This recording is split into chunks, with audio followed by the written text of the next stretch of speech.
before I break the whole network that's already broken down. I think I only get one IT alarm a day.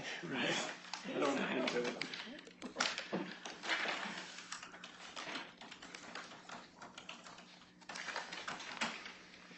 Okay, we're back on the record. Matter of Gregory Martin, 24PR00777. All parties are present. We took a break for the parties to confer on some exhibits, so I'm going to just go kind of just backtrack, just so the record is clear. Mr. Waleed, you were starting to, in your cross-examination, you wanted to introduce some documents, so why don't you start from there? Okay. The reason why I was supposed to sit down, I'm just coming to get those documents, and these were looked at by the opposing party. Was I supposed to pull something out of that now, or is that later? Yeah, take whatever exhibits that you are seeking to introduce. You lay the foundation throughout your case with the witnesses and go from there. Your Honor, apologies. During the break, we were just offered the packets as is. The documents were not pulled from the packets as requested by the court. And so we were given, I believe, apologies if Mr. Rudolph would correct me, I believe 3 packets and then another individual document, which all of our objections would remain the same because they're still in packet format. They're still hearsay, no personal knowledge, foundation, authentication issues. My understanding is that the court's instruction was that if he was not going to remove the individual exhibits, the exhibits would be struck from the record in full. Okay, thank you. So where we're at is you're going to put on your case.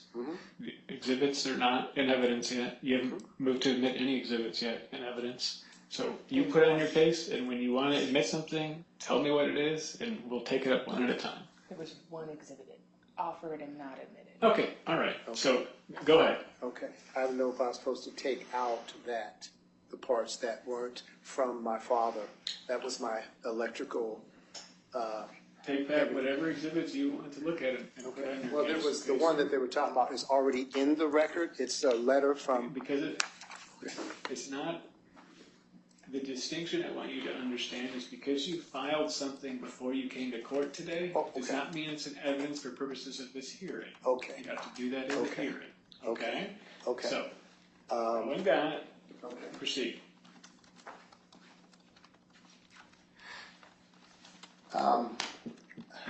You mentioned a little bit about my character and my father from what he told you under oath. You mentioned our father's kind of difficult. Can you explain that? What do you mean? He is very assertive. He's a hard worker, but he's very assertive, he's very opinionated, and somewhat narcissistic. And can you define or describe what narcissistic is? I hear it on the radio, TV shows. What is that in your opinion, in your opine? So my father can be very, again, he is his own made man. He makes his own rules. He lives by his own rules and thinks that he kind of is above approach to do what he wants to do. He's always behaved that way and always lived his life that way, hence why his affairs aren't in order. Could you relate that to his physical disposition? I mean, is he a weak person? Is he a strong person? How do you describe my father's health before the strokes? He was a very strong individual, I would say, mind and physical. He always worked his entire life as an electrician fixing things, and so, yeah, he was very strong. As far as his integrity, was he known to steal? Was he known to take advantage of disadvantaged people? Or was he a straight up, tell it like it was type of man? He was a straight up type of person. Has he ever caused harm to anybody in your family that you might know of? There were allegations of abuse towards my sister growing up. I'm the youngest of 4, so my experience with my father are different from my siblings. But there were allegations, not been proven, but allegations. Who were these allegations against? There were allegations against my father for my sister, Kim, who's not here today. Is she one of his direct children, or is she a stepchild? She's my mother's daughter, so she's a step. Okay, and how old is Kim? 54, she's 58. Okay, is it true that we're all like 2 years apart? Yes. Okay, and Is it true that these allegations caused a divorce between our mother and father? It is one of the reasons why they separated, yes. As far as Okay. I know, I was 11 at the time. Objection. Relevance to the line of questioning. Yeah, it doesn't sound relevant to me, Mr. Willie. Can I explain why? Yes. Because it was mentioned about my father's character and about how my father felt about me. I'm just asking the question because some of our fallout was behind the abuse of my stepsister, who he molested. Okay, I'm going to sustain the objection. Okay. I find it relevant. So you can ask your next question.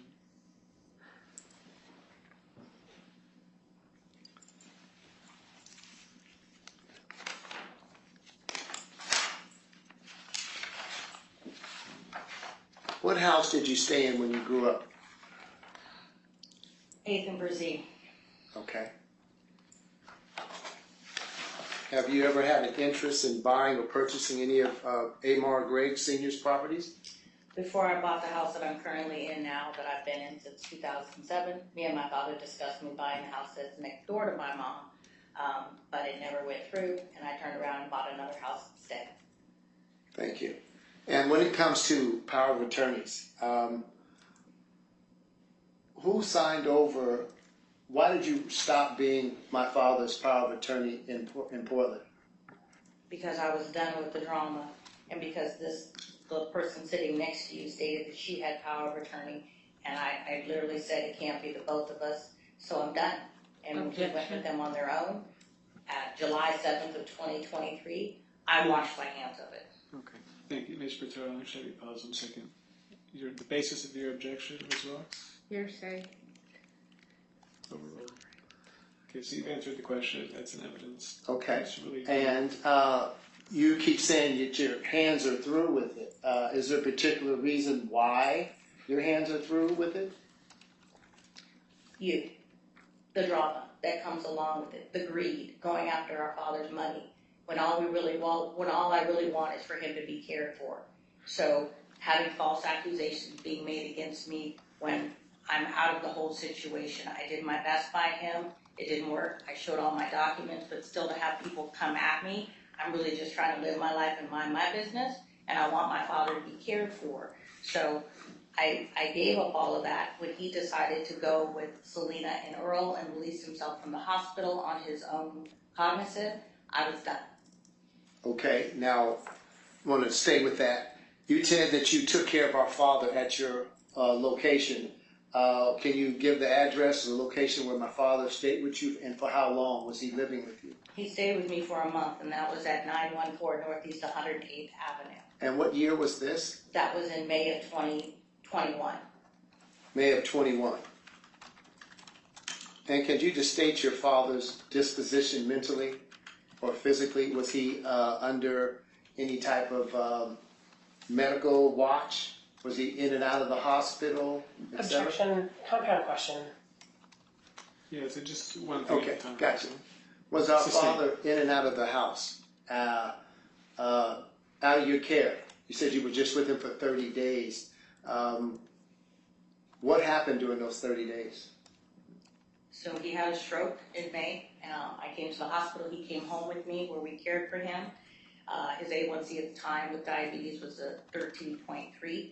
We fed him a low-carb diet with grass-fed organic food. His A1C, I took him to his doctor's appointments, everything that he needed to do, including his therapy. And when he left with me and he got better, he wanted to go back to his girlfriend's house. His A1C was then 7.3. Okay, and when you say cared for him, was your husband Christopher allegedly his dietitian? No, he was not. Okay, was Christopher cooking food for our father? He cooked dinner just like he cooks for me every night. Okay, and can you explain the relationship between our father, and Chris? That was the first time actually spending any real time together. Prior to my father coming to live with us, he used to stop by and pop up and talk to us and spend time with us. When he came to live with us, like I said, my husband is the primary cooker in our house. So yes, he cooked dinner. The same thing he cooked for my father is the same food that we ate. Okay. Can we say for the records whether or not our father had a disliking of your husband behind you asking him to pay for his education? Unsure. Objection, relevance. Sustained. What was the real relationship between Chris and my father? Objection, asked and answered. Asked and answered. Sustained.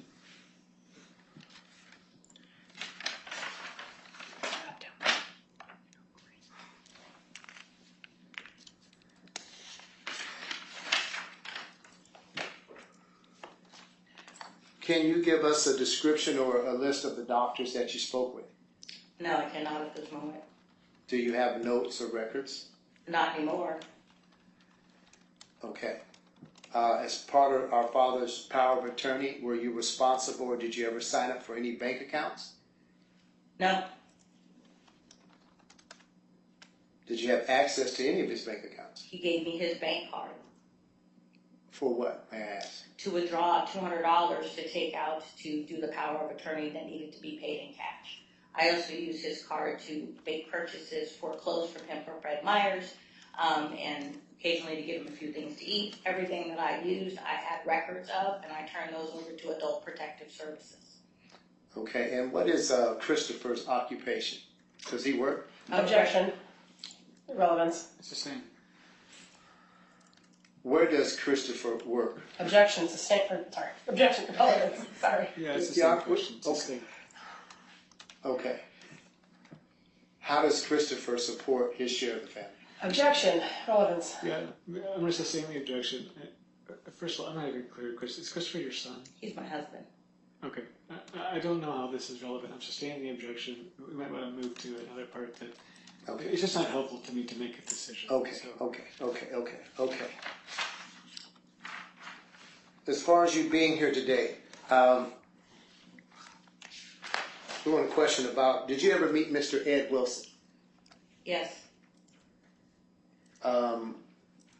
What was the description of, or the nature of the conversation or relationship?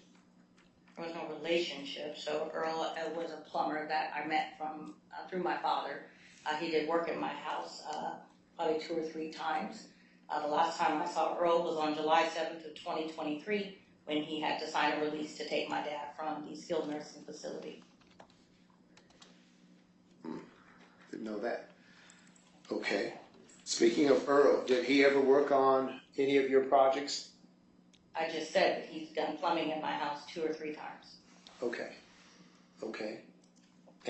But Ed Wilson, did Ed do any electrical work at your place? No. Okay. I think that's all the questions I have to ask today. So. okay, thank you, Ms. Willie. Ms. Wilkes, go ahead. Do you recall disappearing for 2 weeks when your dad was in the rehab center? I recall taking a week off from seeing my father after I had a panic attack from all the stress that I was having in my life, including dealing with him. Do you recall having a sign up in your dad's room about the laundry? Having a sign up in the laundry. In your dad's room? I agreed to do my father's laundry so that his belongings that I had purchased for him wouldn't get lost, which I did. So those 2 weeks that you were absent, who did you put in charge of doing the laundry? One more time, it was 1 week, and he had everything that he needed while I was gone. I'm going to have you pause just 1 second because there's an objection. So, go ahead. Objection, relevance to the purpose of our hearing today. Well, I think again, because you're going to have to get to a part, as I think we've already established, that to the extent that there's a factual determination that needs to be made as to whether the POA, if there is one, a valid one to be followed, or whether what you're proposing, a professional fiduciary, I think this question is relevant on that point. If she, in fact, is doing things that are helpful, that's helpful for the court to know. And that's what she's asking, hey, did I do the laundry? Thank you. So you can answer. So again, 1 week, and his laundry was taken care of. Did you make a statement for me to meet you at the bank with the lady that owned the adult care facility? Yes, so the day before my father was to be released to go to the home that we had agreed upon, you had called me, and he needed money. And so you were supposed to you wanted to take my father to the bank, and you were supposed to get the cash out so that we could pay for him to stay in his new home. It was $8,000.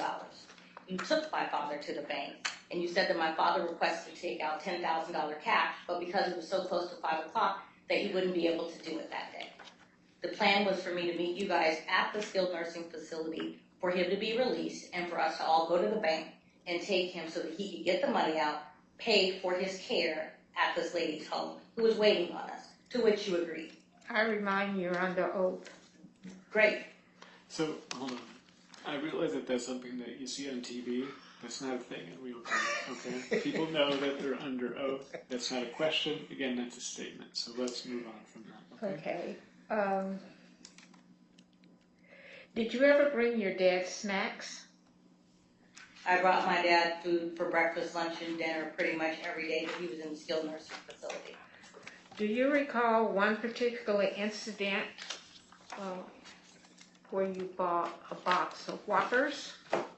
Where I bought what? A box of Whoppers? Chocolate Whoppers? Probably, yeah. I think I did bring him some Whoppers because he asked for them. Yes, I did. Yeah, a movie-sized box. I bought him some Whoppers. Yes, I did. Yeah. Do you recall what happened? No, I do not. Okay. Were you told the next day what happened after he ate those Whoppers? No, and I actually asked permission beforehand. Would it be okay if he had something like that? And they said that he could.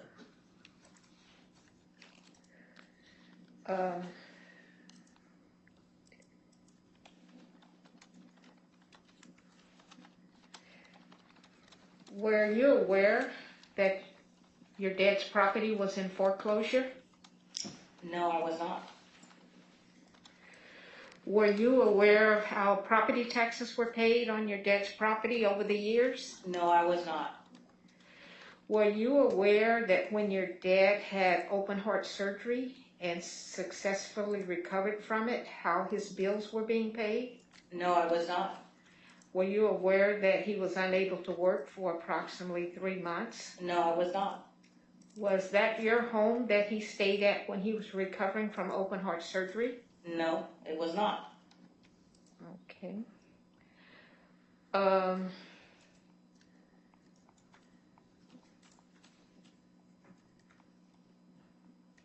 You mentioned that your dad makes his own rules. Were you aware of how he conducted his finances? I was not.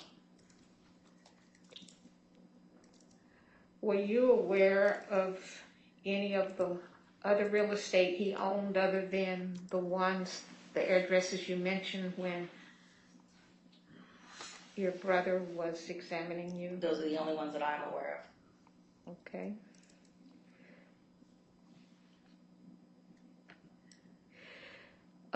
Were you aware that your dad was on insulin? I was aware that he was yes, I was. In 2021, that's when I became aware of his seriousness of his diabetes and that he did need to have periodic insulin shots. Were you aware that the insulin was automatically reduced to metformin after he left the nursing home? Your Honor, I'm going to object to relevancy here.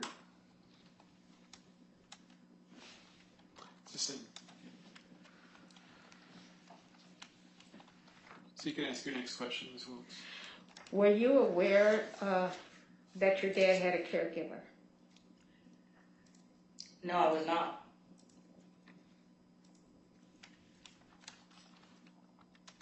Were you aware that your dad had antique vehicles stored?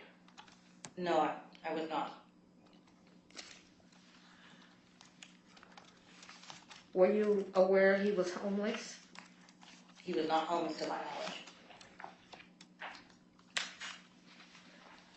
knowledge. Were you aware he was living with the girlfriend? Yes, I was aware that he was living with his And were girlfriend. you aware that he did not go back there? As far as I know, that's where he was living. He told me for the past 10 years, whenever they would get in an argument, he would go back to his house on Beach around the corner. Were you aware that after he left the nursing home, he did not choose to go back there? Which time? The skilled nursing facility? Yes.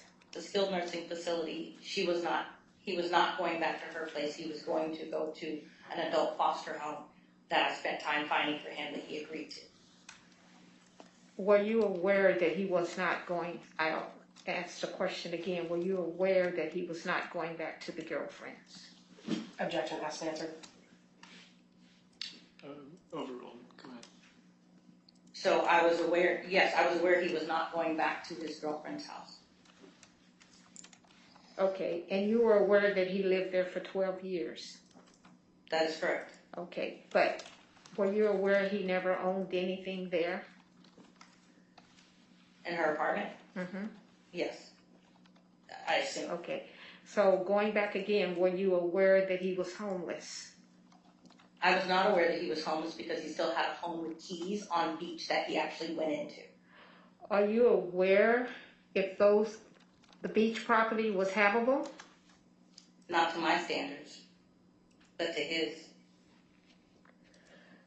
Are you aware if there was any power on? I'm not aware of that. When I went to visit, it was daylight. But you were aware that he had a stroke? Yes, I was aware that he had a stroke. Okay.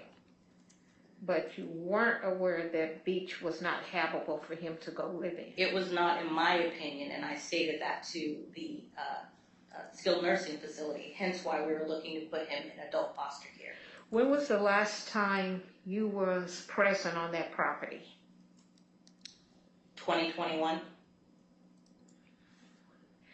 Were you physically inside, or Yes, how would you describe the inside?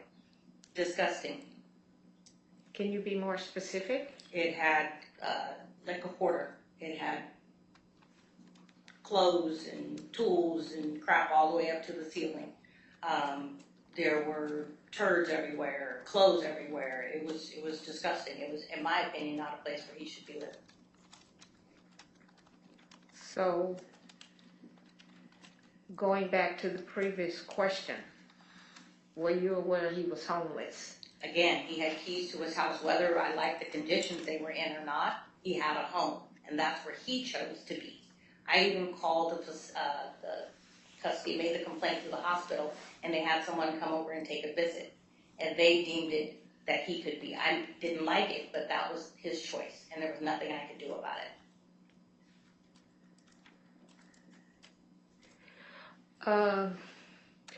During the time you had Mr. Martin's access to his account, did you ever purchase groceries for your home? No, I did not.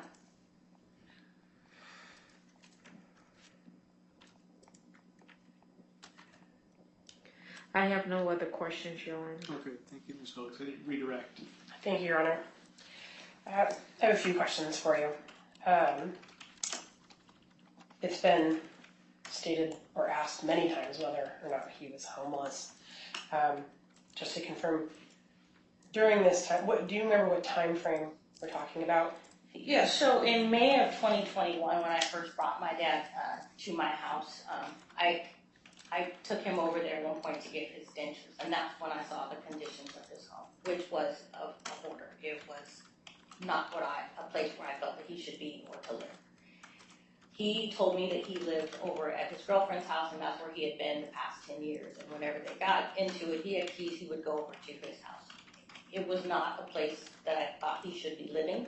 When he had the second stroke, I said, you can't go back there. And I adamantly told him that he couldn't, and that he needed to go somewhere where he could be cared for. But he was going to have to pay for that. What was the date of the second stroke? It was in May, beginning of May of 2023, almost 2 years to the date of his first stroke. Perfect. Thank you. I need to clarify my notes. In May of 2021, was he able to understand information? Yes, Was he able to spend his own money? yes, Was he able to make his own decisions? yes, At that point, were you acting as his power of attorney? I was not.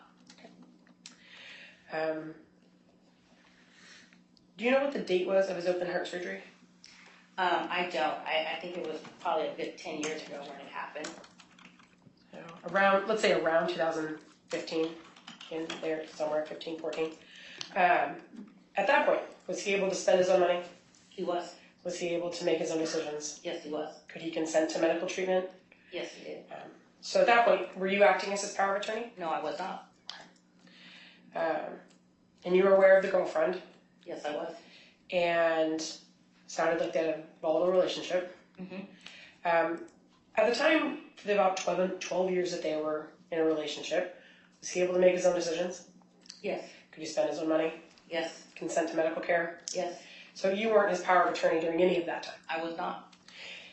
In fact, you didn't become his power of attorney until May of 2023, correct? That's correct. Okay. And Your Honor, I would like to lay the foundation to actually issue this into evidence, which is the power of attorney which was already provided to the other parties, and they've already had an opportunity to see.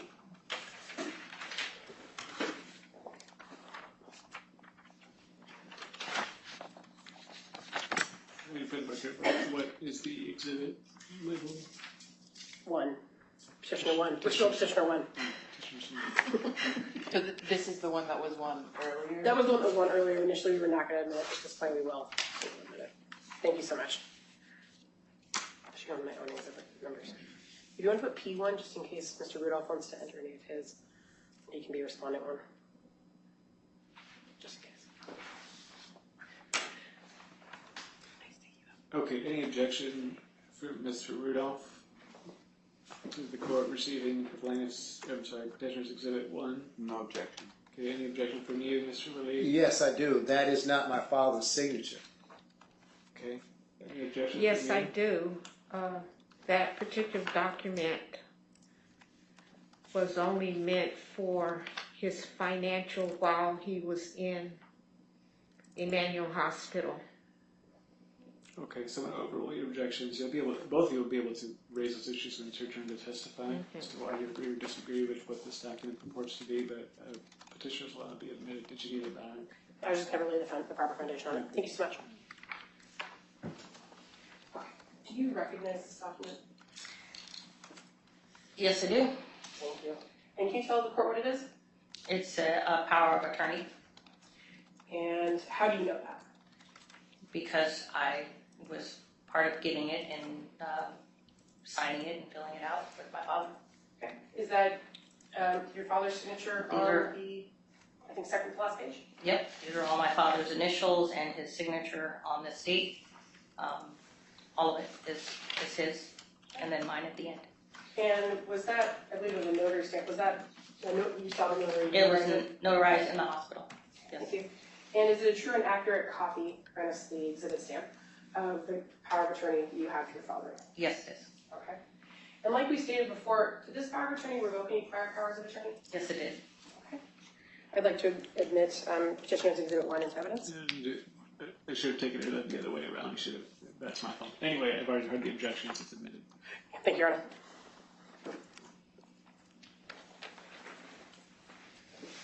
Do you remember the date of that power of attorney? That was May 4th of 2023. Okay. And prior to that date, you never had an additional power of attorney. No, I did not. Did you know of any powers of attorney that existed? No, I did not. And was your dad, prior to that date, able to make his own decisions, Yes, he was. regardless of how you felt about them? That's correct. Thank you so much, Your Honor. That's all I have for this witness. Okay, Ms. Quintero, thank you very much for tonight's session. I know this is extremely stressful. You are free to go. Okay. Thank you. You're also free to stay and watch if you want.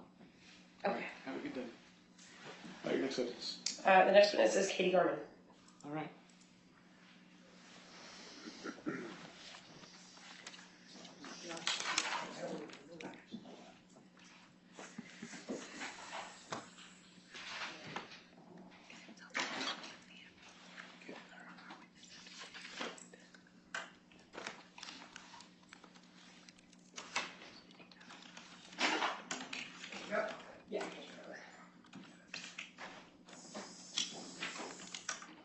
Thank you for your patience. Going up to the witness box here and remain standing, and my clerk will give you direction.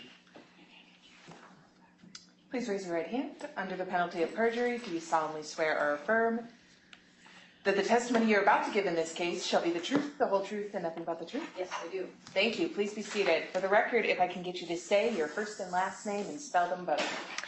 Catherine Garman, Catherine, Garman, Garman. Counsel. Thank you so much. Ms. Garman, could you tell for the court what your occupation is? So by education and training, I'm a registered nurse. Been that for a while, over 40 years. And I've had a background in nursing that's pretty varied, ending as a director of nursing of memory care. And then I started as a court visitor in Multnomah County in 1996. I'm a court visitor in other counties, including Clackamas, Washington, down the gorge, all the way to Umatilla. I've been appointed in over 4,300 cases at this point. I am also part of the State Protective Proceedings Advisory Council and working with them on the visitor subcommittee. Thank you so much, Ms. Garman. Your Honor, based upon her experience in this matter, or in matters like this, I would like to move for the court to consider her an expert witness. All right, Mr. Rudolph, anything? No objection. Mr. Waleed, any objection? Yes, I have an objection. Go ahead. Besides the cases, and even the update was good, but there was an obvious bias in this particular court visitor. We filed a motion to remove because we wanted a different court visitor to go see my father when we petitioned to be his guardian or personal representative. And we filed the motion, and we were supposed to be able to talk about the logistics of that. Thank you for reminding me. Actually, we're going to do that. Okay, now. so I'm going to have you just pause 1 second so that we all it's nice and clean for the record.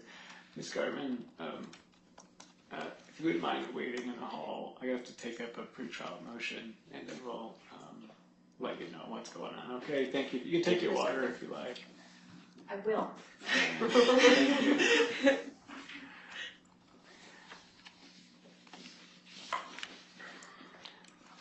All right, so we'll reserve the request for her to be recognized as an expert. Please raise that again, depending upon the decision here. But thank you, Mr. Waleed, for reminding me that we were going to take up your motion, which I'm going to consider to be a pretrial motion, requesting that the court appoint a different court visitor.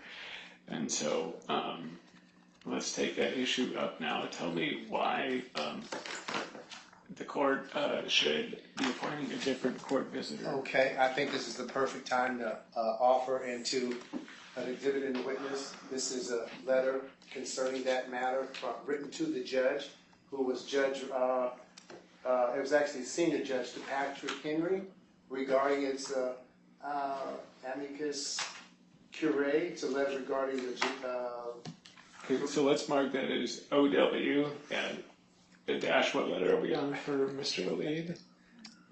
I actually like to have this submitted into the record. P. So let's mark that. I see there's a sticker on it. We're just going to change that to OW-P as in Paul.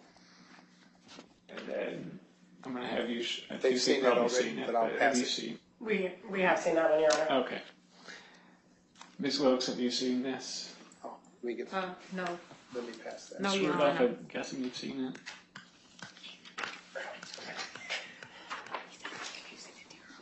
Oh, I have seen it, Your Honor. Thank you. Sorry. Okay.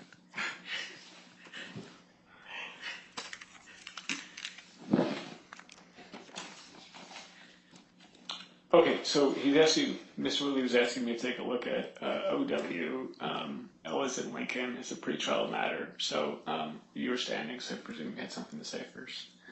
We object to this at this point. It's a letter written by somebody outside of court who's not here to lay any foundation for it, or there's no personal knowledge of it besides the author of that letter, and they're certainly not here today to be able to be cross-examined or anything like that with regard to it. So I say it doesn't qualify for the document. Well, because hearsay. thank you. I understand what you're saying, and should this have been tried to be introduced in the course of the trial itself, it's a valid objection. Sure. But this is a pre-trial matter to which the evidence code does not apply, and so I am going to review OW-P, which is a letter dated May 14th, 2024, addressed to our now Chief Family Law Judge Patrick Henry. If you can give me a second.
Okay, I have reviewed OW-P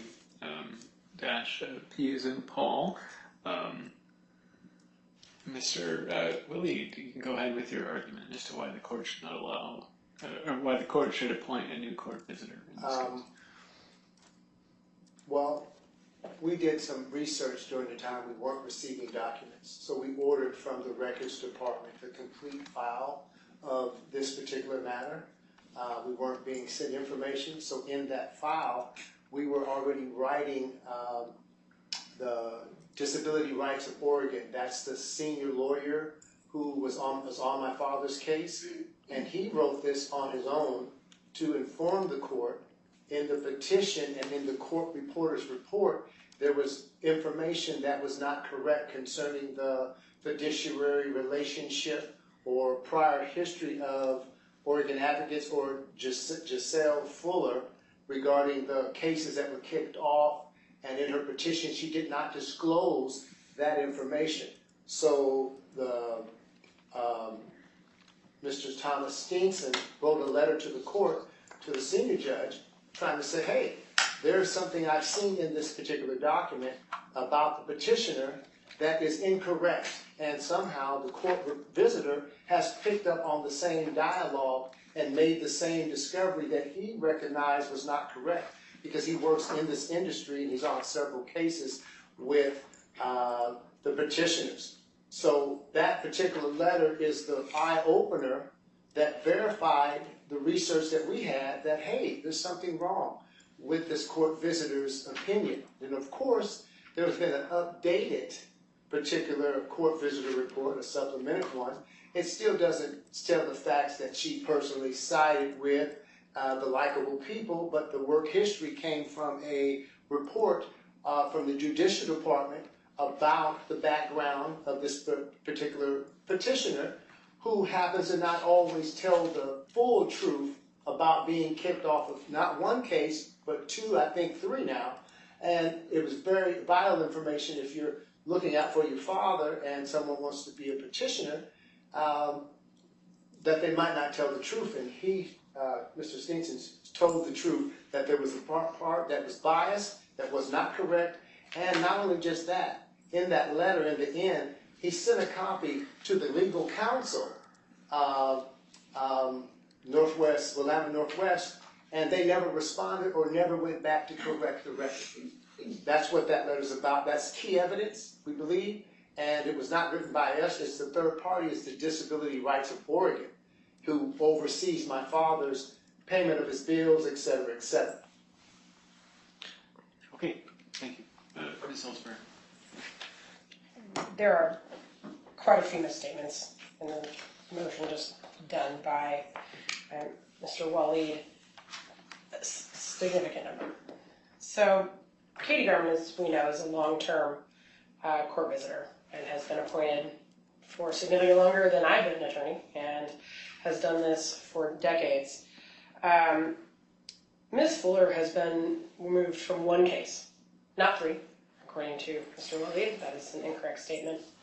It was back in, I'm going to get my dates wrong, 2019 in Lane County with Judge Holland. And normally the first time going into any county, there's definitely a conversation that occurs with the judge to say, hey, you know, what happened in that case? And the vast majority of the time, conversation happens, the judge still appoints her in those matters. And as required by the statute, when filing a petition for guardianship and conservatorship as a professional fiduciary, we always include a professional fiduciary disclosure, which is attached to the petition in this matter, where we explain, and she explains, the removal that did happen in 2019, so 5 years ago. And so that's there.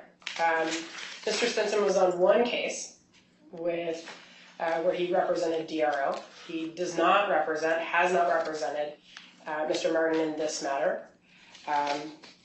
And he did file that at one point, and Ms. Garman had a conversation with Mr. Stinson.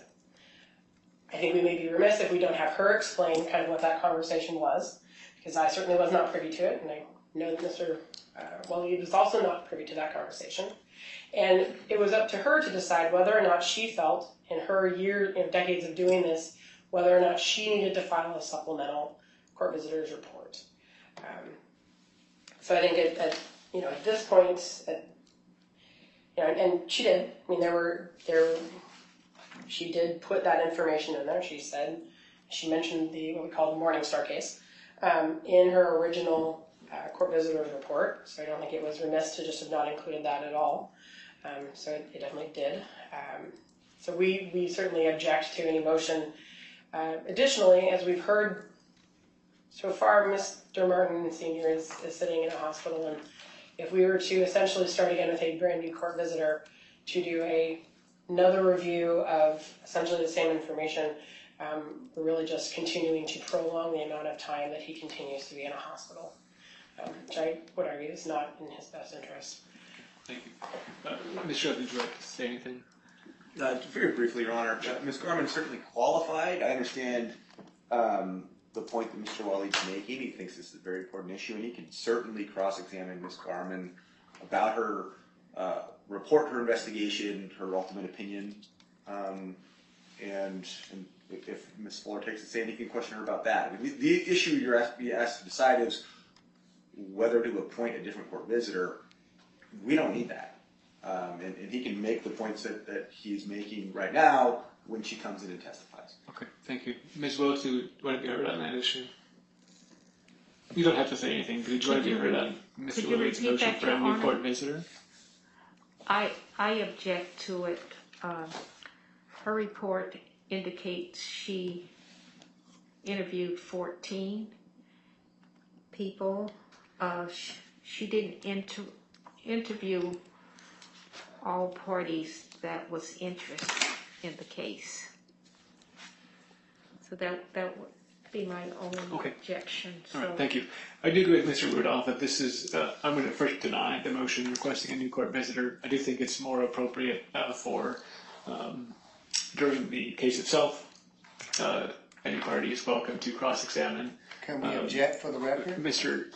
Do you remember what I said earlier, Mr. Waleed, about talking over someone? Yes, I did. And you also remember how I said I give people without attorneys a lot of leeway, but at some point the gas tank runs dry? It's pretty dry. All right, thank you. Fill it up. All right, we're going to move forward. Now, your motion is denied. However, I do agree with Mr. Rudolph. The more appropriate way is you will be able to challenge how much weight the court should give to the court visitor's report as you see fit and as allowed under the law. Okay? Don't I get to say one thing after that, since I provided Sure, this? go ahead. Our issue with the court reporter is she was not only biased, she only interviewed 2 people that we know of. She didn't call me. Here we're going again with that same issue where the people who are in charge to make decisions or influence or sway people are allowed to not. I'm the first objector. Never to call me or ask the questions, how your father's doing. There was never nothing there. And it seemed like a little bit of racial animus because the people that she talked to were people who were already with the Oregon group already. This is who we're going with, and she agreed to it. There was a lot of information in that letter from the disability rights that said the exact same thing. How is she saying this? It sounds biased. There should be another reporter, especially if you're interviewing me and you're not going to interview the people who need to be heard from, who don't know what's happening with my father. So that was the only reason I objected to her. But I read her supplemental report, and it stated pretty much that the advocacy or the petitioner stuff is problematic. And I think that was kind of more of a truer approach to that. So I'm clear with that. All right, thank you, Mr. Willie. So you've made your record with respect to your motion. Thank you. Your motion to replace the court visitor is denied. However, again, as I mentioned, all the things you just mentioned, including there, are areas that you're free to explore when it's your turn on cross-examination. So with that, we can recall Ms. Carmen. Thank you, Your Honor.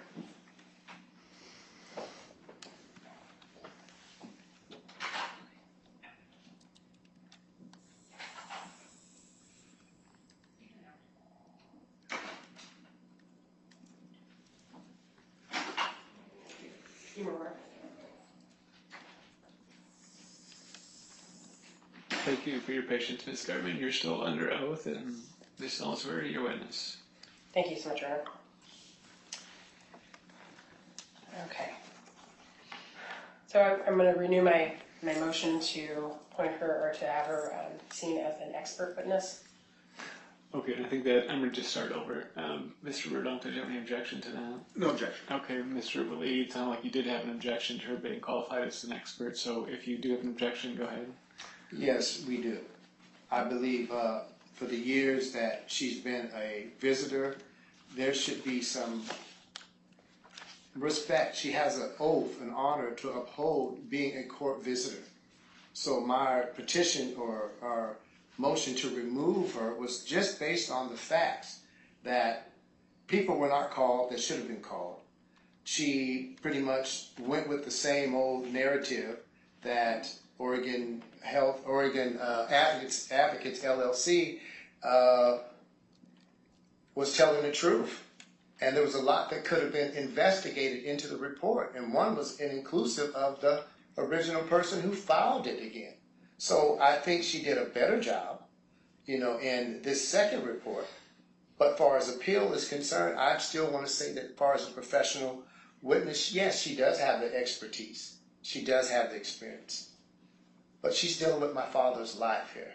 And to say that none of us have that, they've all shown, even the report, they're not even interested in calling the person, regardless of what my sister wants to say or what someone else says. I still have a right, and I have documents way before all this started to be talked to. No one ever came that way, and she didn't even in this, updating the motion. I still wasn't called and asked the question. And there was plenty of time that she also probably received it too. So our concern as a professional witness, what is the threshold of expertise? Because I think I understand the argument that you're making. Is there anything maybe you want to tell me about that issue? This isn't right. If we don't have to agree with someone who comes in and is a court reporter, and they say some stuff that's off the wall, not true, doesn't talk to the other party, doesn't interview this person, doesn't interview Mr. Wisdom, doesn't interview, it's just like you get to pick and choose who you want to pick based on the narrative. And that's unfair if I paid the same $800. I was willing to pay her the $500 to be balanced for a fair analysis of my father and what's in his best interest.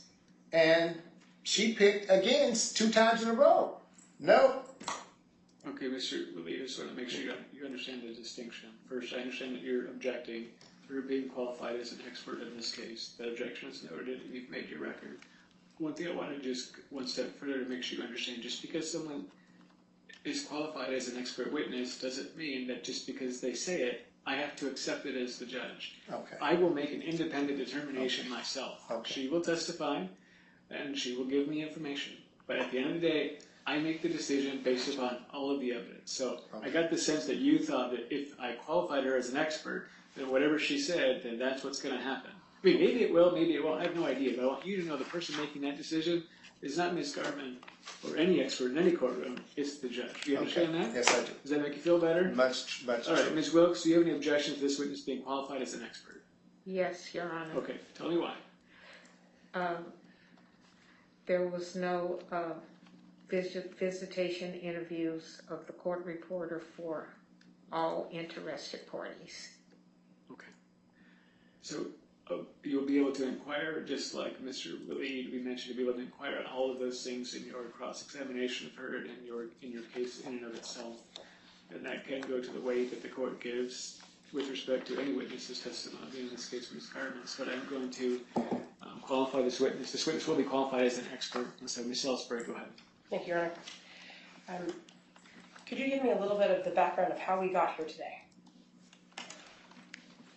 So I was appointed as the visitor. There was a temporary and indefinite petition filed. When a temporary petition is filed, I have a short period of time to turn around a report, and I have to appear at that hearing, which is usually just a few days after I'm appointed.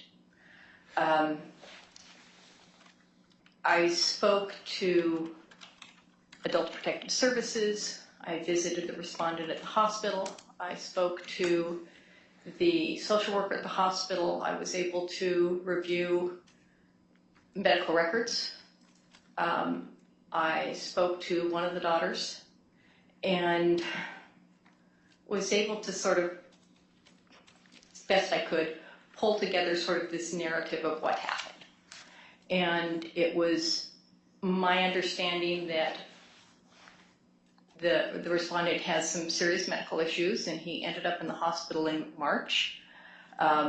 The hospital was concerned enough about the identified decision makers that they convened an ethics committee. And that's something in all my years, typically an ethics consult in a hospital is not asked for unless it's high conflict, unless there's some serious concerns about the health, the welfare, discharge planning, whatever. It's unusual to have an ethics consult.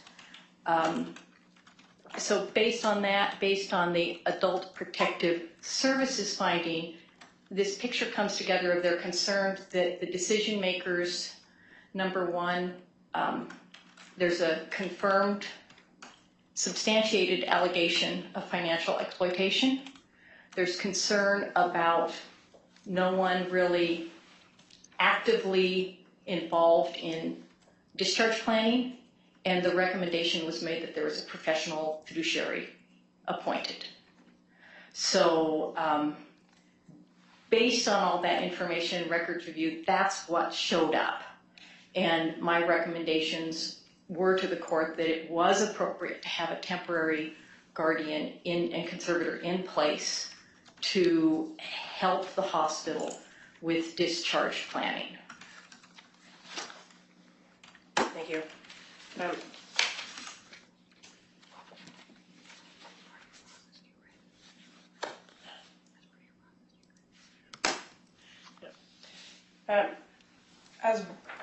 When you went to the hearing for the temporary, you had already submitted the court visitor's report to the court, correct? Correct. Sorry. And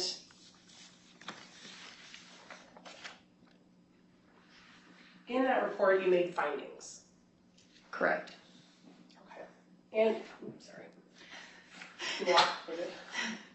As one of those findings, did you determine that Mr. Martin was incapacitated? Yes. Did you believe he couldn't make medical decisions? Based on my observation, based on everyone I talked to, yes. And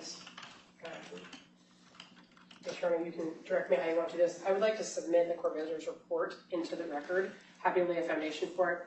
Would you be willing to take judicial notice, or would you like the only copy I have?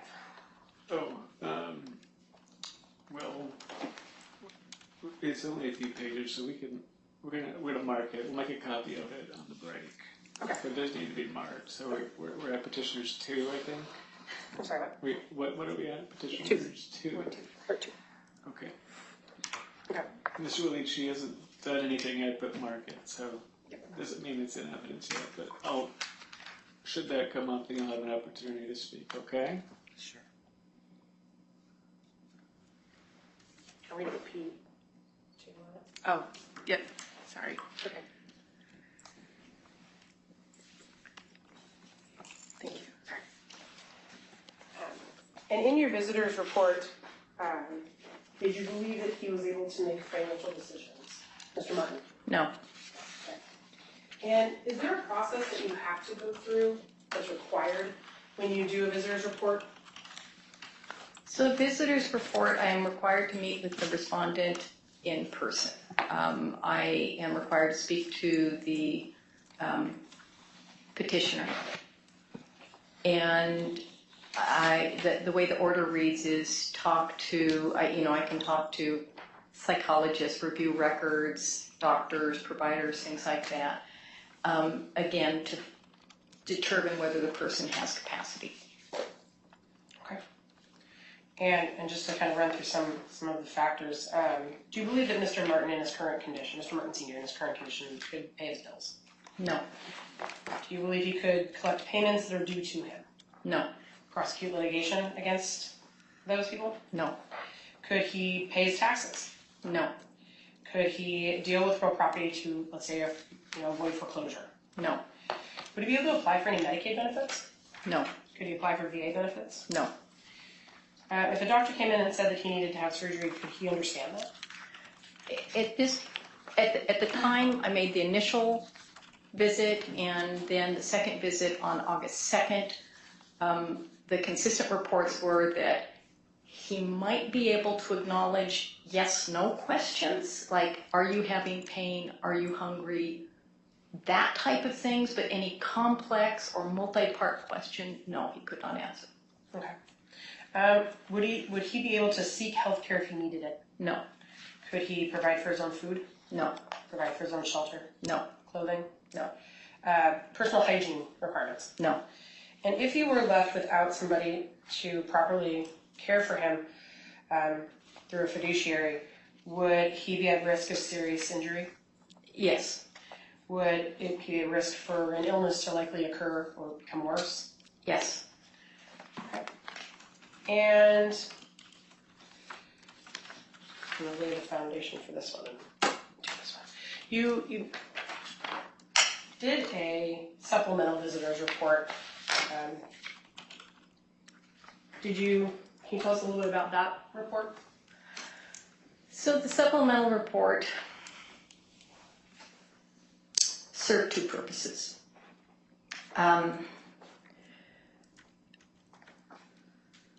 This has been a very unusual case. Again, I've done over 4,300 cases. This one is unusual in how it's developed, the type of filings, the type of everything that's gone into it. And there have been multiple petitions, amended petitions and everything filed by Mr. Walid, and lots of documents that have not been in the format or wording that I'm used to seeing in typical cases. I've found it, I'm not an attorney. With my background as a court visitor this long, I'm used to seeing legal filings, and these didn't quite fit the template. They're hard to follow at times. So there was, they're lengthy petitions and cross petitions. So I wanted to do two things with this supplemental court. I wanted to report on, well, actually three things. Sort of an update, since it's been so long since the initial report was filed. So if there was any substantial change in the respondent, I wanted to report that to the court.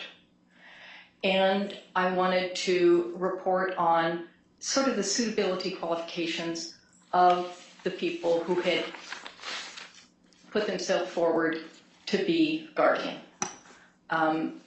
With the focus on, and I put that in bold print in my report, that the role of a guardian is to be able to really communicate effectively with providers and others to look out for the health and the welfare of the protected person.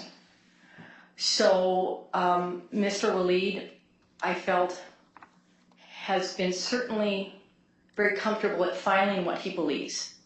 I think he has a unique voice, and he's been filing in that unique voice. But my findings in talking to the providers is that ability to communicate effectively on behalf of his father. I didn't find it there. And I was also very, very concerned that in the pleadings there was many mentions of potential, the wording I'm seeking here, claims against his father's estate, which I felt as a guardian or conservator would be a direct conflict of interest. The third concern raised in the letter from DRO, Disability Rights Oregon, as part of those objections filed early in the petition, was about concerns about Ms. Fuller. And I had a little more information about what was going on. I was able to review records that I had not been able to review when the initial findings came through. And I clarified those concerns. Thank you. I'm going to have the court, if they don't mind, mark Petitioner's Exhibit 3, which we will get to for the supplemental visitors report.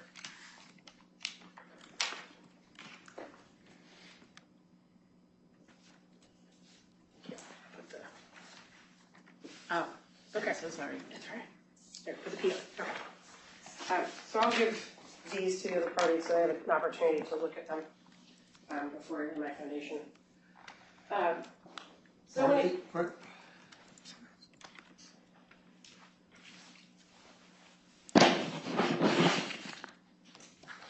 opportunities have you had to have contact with Ms. Fuller? I've talked to her multiple times since the petition was filed to get updates on what exactly is happening with the case.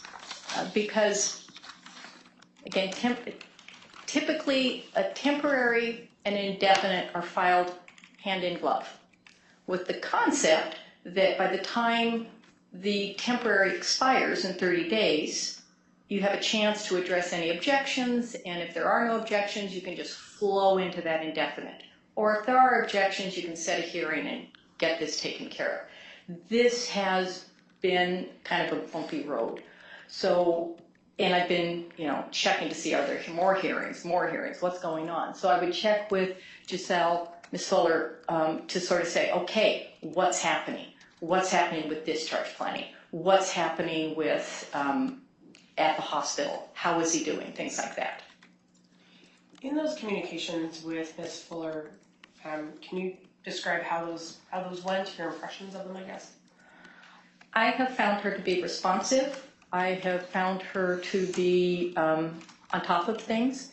In my discussions with APS and the social worker at the hospital, they've been telling me that she's doing exactly what they want from the guardian in terms of making sure that she's on top of his care needs and filing for Medicaid, funding sources for placement, doing everything that they need done to get him out of the hospital. Because he's medically stable, he doesn't belong in the hospital. Okay. And did you have an opportunity to talk with Ms. Fuller prior to filing the supplemental visitors report? Yes. Okay. And did you know about what we'll call again the Morningstar case? It was the Lane County case that came out in 2019 from Judge Holland. The name of it was in regards to Morningstar, so we called that. Did you know about that matter when you did the first visitors report? Broadly, yes. Okay. Do you know if there's been any removals that she has been removed from any cases since the Morningstar case in 2019? So since that case in Clackamas County, there was a case where she was appointed as temporary guardianship, and this is the one that was referenced in the letter from the Attorney with Disability Rights Oregon, where Judge Norby allowed her to continue as the temporary, but said that she would not appoint her as the indefinite, and that is referenced in my supplemental report. Certainly. Did you read the transcript from that hearing? I did not read the transcript from the hearing. What I referenced was the ruling that Judge Norby put out in that hearing, and also I looked at the CAPS review, but I did not reference the CAPS review in that. I referenced Judge Norby's letter, and that letter again was put as an exhibit with the DRO filing. Did you ever listen to the court record, the for the record recording, audio recording? No, I did not. Okay. With regard to the CAP audit, can you explain the CAP audit? What is the intended purpose of a CAP audit? So the CAPS program is a conservatorship auditing program on the state level that is to support the courts in auditing conservatorships and looking at if there's issues or concerns. It's really to help the court itself look at fiduciaries to see, are they doing the right job? Is there any way to improve? They're really looking at quality control. And I've had a couple cases where CAPS audit have been used, and the person who's in charge of it is also on the protective proceedings subcommittee, so I've been able to hear him talk about the program. I apologize, I was moving stuff around. With the CAP audit, from my understanding, the intention is it's supposed to be a year. The appropriate use of a CAP audit is 1 year after a case has been in place, that this audit is used to review what the conservator is doing. Correct. So was that how it was used in this case? This looked more at the guardianship, and the focus appeared to be on notification issues. Agreed. Did you know that the CAP auditor, Mr. Hale, do you know if he ever spoke to anybody at Oregon Advocates? I do not know. Okay. Would it surprise you to know that he didn't? It would not surprise me, because I think they're looking at paper trails versus in-person talk. They're looking at what's been filed with the court. Okay. Did the CAP audit ever address the Oregon Advocates or Ms. Fuller's current practices? I believe they were looking at past practices. Okay. And which, again, we just talked about the purpose of a CAP audit was to talk about how someone's doing currently in a matter. Yeah, quality control has always been sort of my understanding. Certainly. And when the CAP audit was presented to the court in the Clackamas County matter, do you know if Mr. Hale was available for examination at that hearing? I have no idea. Okay. Who is Mr. Hale? He's the person who wrote the CAP audit, Christian Hale. Okay, all right, go ahead. No problem. And were you aware that there may be errors and misstatements in the CAP audit? I didn't utilize the CAP audit I reviewed it briefly. A lot of it, I'll be honest, right over my head. I relied more on Judge Norby's recommendations as my statement in the report. Certainly. From your review of the letter and the cap on it, do you believe that Judge Norby relied heavily upon it? Yes. Okay. And as you stated, it is mainly about whether or not the attorney for Ms. Fuller appropriately filed notice in cases. Notice seemed to be the prime focus. Did she provide notice in this case that she had been removed, and was she clear in identifying those reasons? Certainly. And, okay.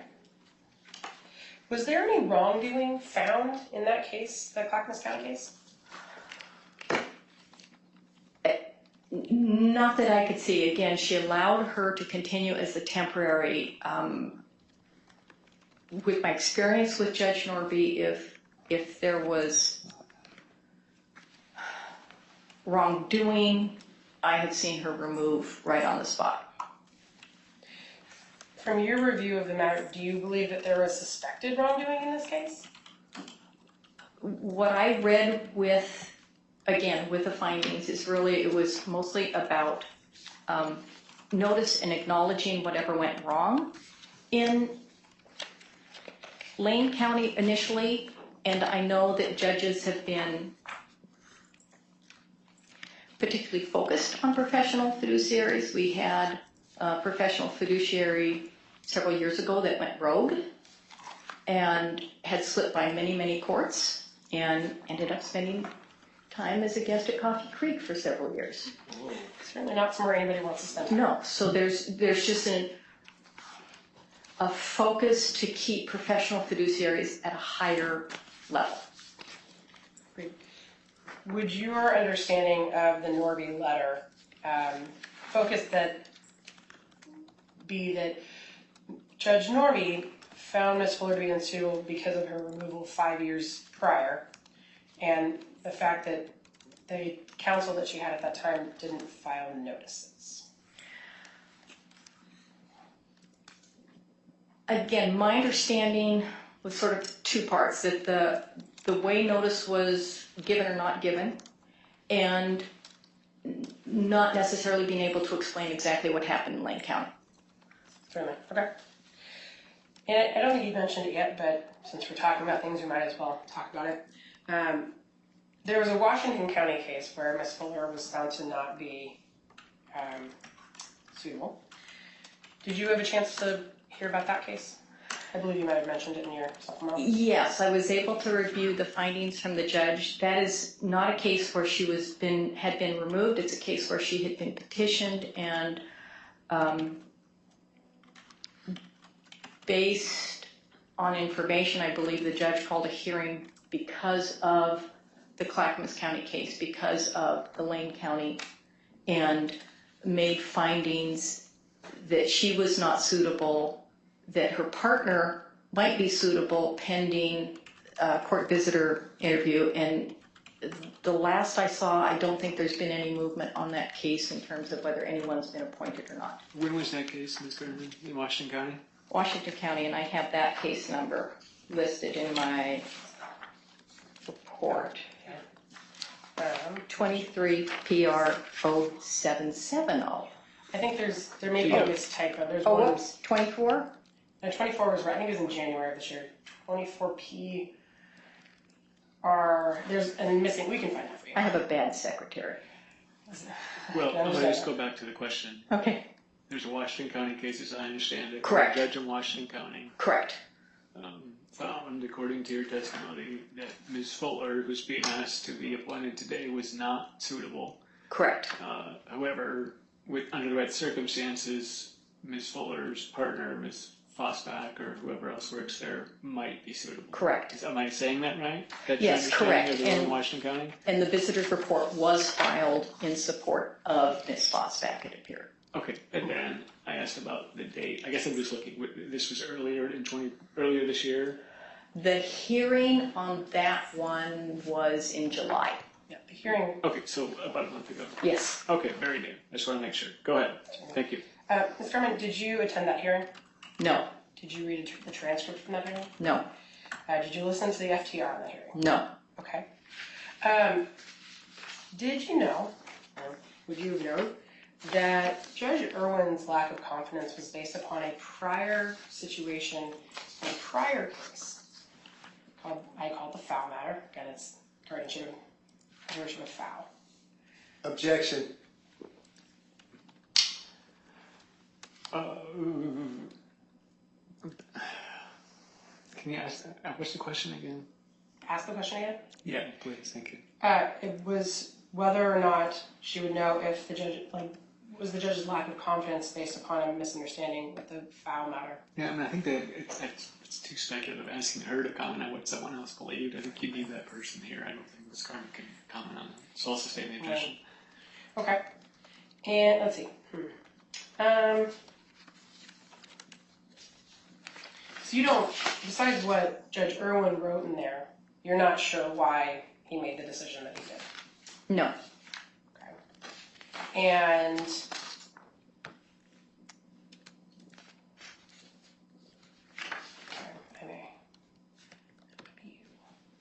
okay.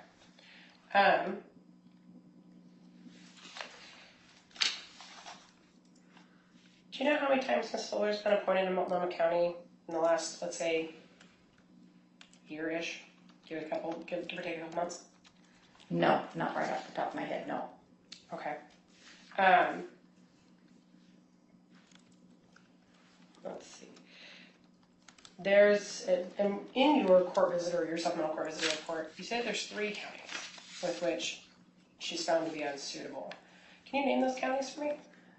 That would be Lane County, Clackamas County, and Washington County. Okay. However, Lane County Behavioral Health was a petitioner in the matter in Multnomah County, and she was appointed in that matter. You've lost me. Can you say that again? So, we talked about there's 6 matters. Let's see. You said you didn't know how many matters she'd be appointed in approximately the last 6 months, or the last year in Multnomah County. Would it surprise you if I said 6 matters that she's been appointed in? No. Okay. One of which you were the court visitor for. That doesn't surprise me either. Okay. Do you remember the guardianship and conservatorship of Keith Hotchkiss? The name sounds really, really familiar. That's why I talk about cases too. Yeah. In that case, you were the court visitor, and you gave a similar court visitor's report, and the court appointed, Judge Henry appointed Ms. Fuller. Yes. Okay. Do you know the court visitor, Julie Haynes? Yes. Okay. What's your opinion of that court visitor? Julie Haynes, a social worker, licensed social worker with Legacy Mounts Hood. She's been a court visitor with us for several years. She's a court visitor in both Multnomah and Clackamas County, and she's highly regarded. Okay. And she's been court visitor in 2 separate matters in Multnomah in the last few months. Was that a question? I didn't hear it. Oh, sorry, that was like a dramatic pause, I guess. Okay. Or just me just finishing my sentence in my head. Okay. So she's been a court visitor in 2 separate matters. Objection. Basis? She's not asking a question, she's giving testimony. Telling us what someone is, not asking her. Overruled. I think she just hasn't got to the question. Okay, yet. okay. All right, go ahead. Would you be surprised if Julie Haynes in both of those cases had recommended Ms. Fuller be appointed as the professional fiduciary? No. Okay. And let's see. In your opinion, do you believe that Ms. Fuller is doing a good job as a fiduciary? Based on what I've seen, based on her communication with the hospital and everything, yes, I believe that she's been doing a good job as a fiduciary. Okay. And has anything in this matter been reported to you in a negative way about Ms. Fuller? Not from the providers, no. Has it been from anybody else? I believe Mr. Khalid is in his pleadings has not been pleased. I believe in your court visitor report, which is now sitting over there, your supplemental, sorry, I think you got it. Did you have a chance to read this? In your court visitors report, as you stated, you highlighted something that's imperative, and I'm just going to read it from here. You stated it's imperative for an appointed guardian to be able to communicate effectively with providers, to advocate for the health and safety of the respondent. Do you believe that they are doing that? Yes, They being Oregon advocates. correct. And do you believe that Ms. Fuller has been working diligently and advocating appropriately for Mr. Martin? Yes, Do you believe Ms. Fosbeck's been advocating appropriately and diligently? it is my understanding they've been working as a team. Would you recommend that a professional fiduciary be appointed in this matter? Yes, Do you believe it's appropriate for a non-professional fiduciary to be appointed? this case has been so complicated that I think it speaks for a professional. Okay. If the court were to appoint Ms. Fuller and Ms. Fosbeck as the indefinite professional fiduciaries in this matter, do you believe she would continue to be diligent? Yes, especially because I think she knows that there's lots of eyes on her. So I think there's that much more pressure on her to make sure that there are no missteps. Does it give you solace to know she has different counsel now than she had when they didn't do all the filings appropriately? Objection. Basis. We're talking about this filing, unless she's gonna be specific, like which county. It's always been this, her counsel has been who's speaking right now on behalf of Mr. Gregory Martin. So it's kind of like she's saying something, trying to highlight herself, but there's other counties and she's not specific. Yeah, I'm not sustained the objection. Would it be surprised? Well, et cetera, et cetera. Sure. Not an appropriate question on direct examination. It's the same. Would it help you feel good about her appointment to know that the attorney that who was doing the filings in the time period of review in the cap audit is no longer her attorney of counsel in her matters?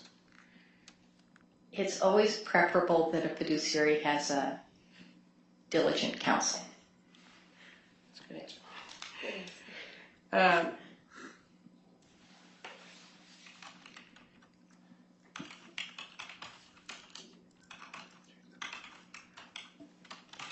When you said that, I asked if you were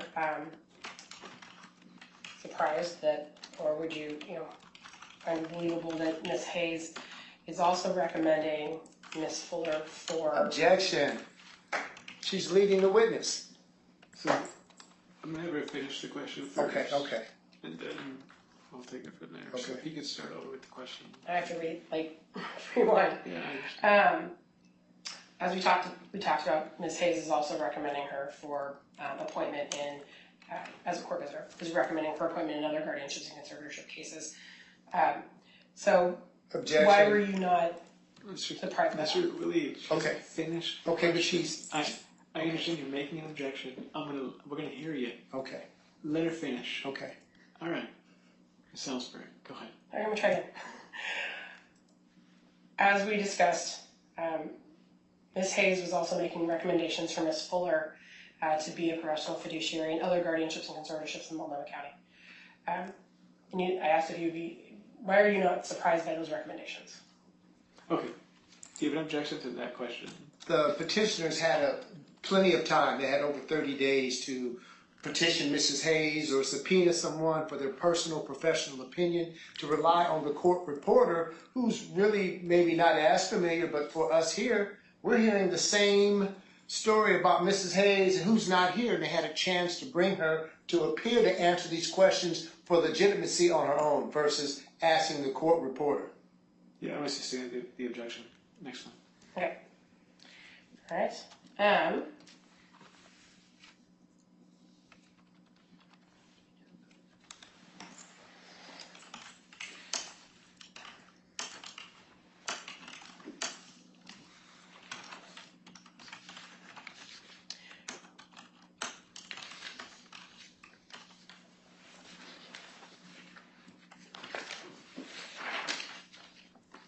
at this point, in order for, and I can't say particularly that your supplemental court visitors report said that you don't recommend Ms. Fuller.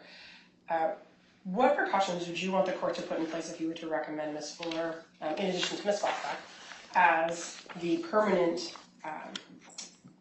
fiduciaries in this matter?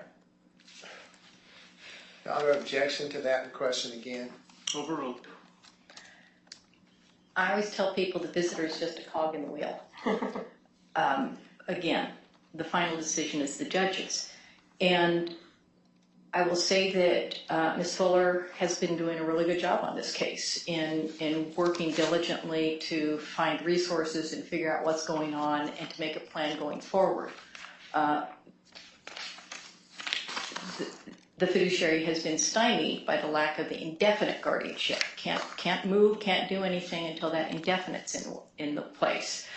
I think there are safeguards that can be put in place to alleviate concerns.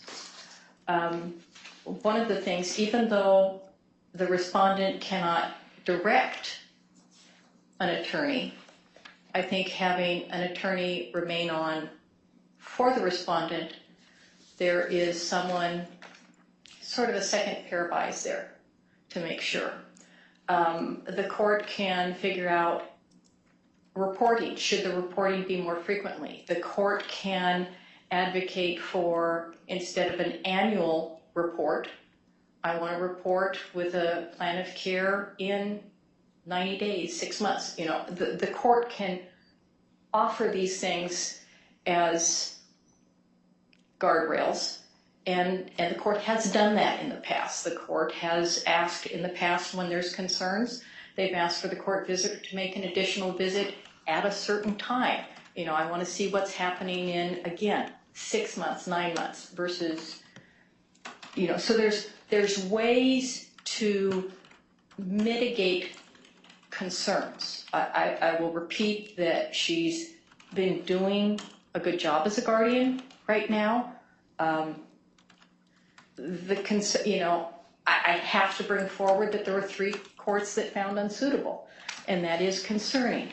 The basis seems to be around sort of paperwork.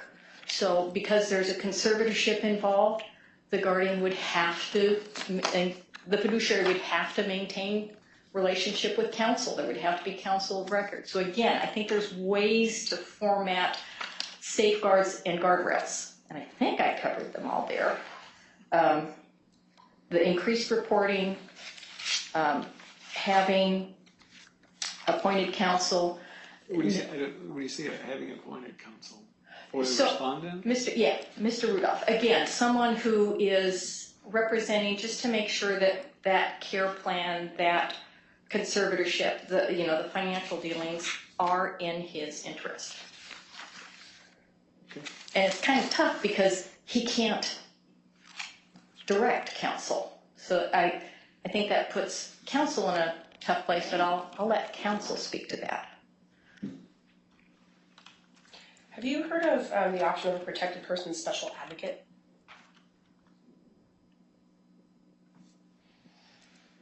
In a protective proceedings?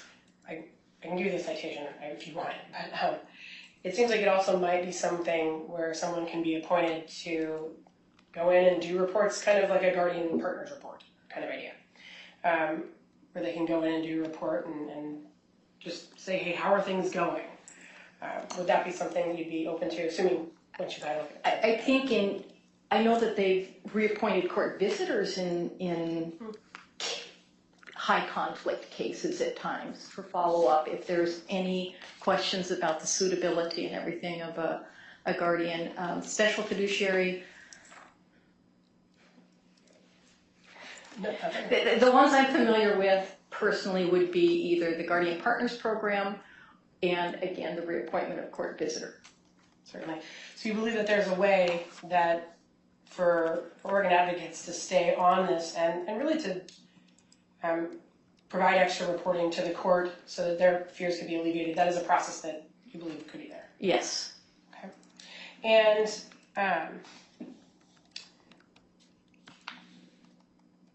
at this point, through the court records that you've reviewed and everything like that, you don't believe that there's been any wrongdoing or reports of wrongdoing since that Morningstar case in 2019? None that I am aware of. I mean, again, there's potential reporting paperwork type errors, but I haven't seen evidence of other errors or errors in judgment that affects a respondent's health and safety. Certainly. Okay. And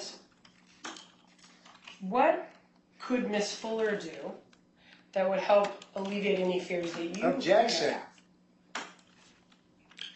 Mr. Lee, she hasn't finished Okay. the question, okay? Okay. Let her finish and then you can make an objection. And I'll also say, I can hear you. You don't need to be as loud as you are, okay? Okay. All right. Thank you. What, if anything, could Ms. Fuller do to help alleviate any concerns you would have? Again, what I just outlined, again, maintaining Hold on. counsel. Did you have she finished the question. Did you have an objection to that question? She's asking for advice. Okay, it just shows overruled. You can. Okay, maintaining counsel, which is, I believe, required when you have a conservator with a professional fiduciary. Looking at the reporting, again, that potential for oversight, either a visit, guardian partners, court visitor, there's different ways to have additional layers of oversight. Okay. And to your knowledge, and I believe you mentioned it in your first report, Ms. Fuller's had a report with guardian partners in a different matter. What was your understanding of how that report turned out? I understand it was positive. Okay. And let's see. Your Honor, I would like, actually, let me go to the foundation. Oops. I have presented both petitioners exhibit 2 and 3 to the other parties in this matter. Do you recognize this document? Oh, sorry. Yes, Okay, can you explain to the court what it is? that is my initial court visit report that was filed on or about April 22nd. Okay, and how do you know that's what it is? Because I wrote it, Is it and a I true, signed it, and I filed it. is it a true and accurate copy of your report that you filed with court? Yes, it is. Okay, I'd like to present petitioners exhibit number 2 for admission. Objection. Okay, I'm going to go around the table. Mr. Rudolph, any objection? I have no objection to it being admitted as an exhibit, and it's also statutorily directed for the court to consider it. That's my next question. So what is that statute? What's that? What's the reference to the statute you mentioned? Let me find it, Your Honor. Thank you. And if you happen to have it, Ms. Salisbury or the other lawyers in the room, I've got it. do you have a cite for the? Yes, I believe she's talking about ORS 125, in the 150, 160. Oh, actually, Visitor's Report 125.155.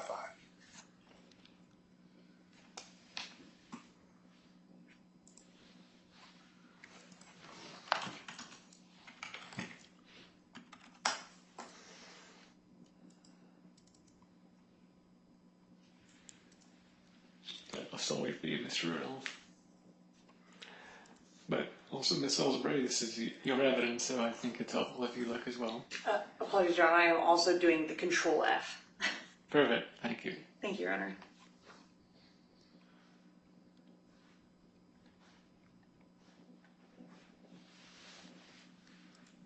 Your Honor, I believe this is under, apologies, hard to stand after a little bit. Your Honor, I believe this is 125.305, subsection 2. The court shall make a guardianship order that is no more restrictive upon the liberty of the protected person that is reasonably necessary to protect the person. In making the order, the court shall consider the information in the petition, the report of the visitor, the report of the physician, naturopathic physician, or psychologist who has examined the respondent, if there was an examination, and the evidence presented at any hearing. Okay, as soon as I get that, thank you. That's Thank all, you. Your Honor. That's all I have to report. Okay, thank you. Thank you.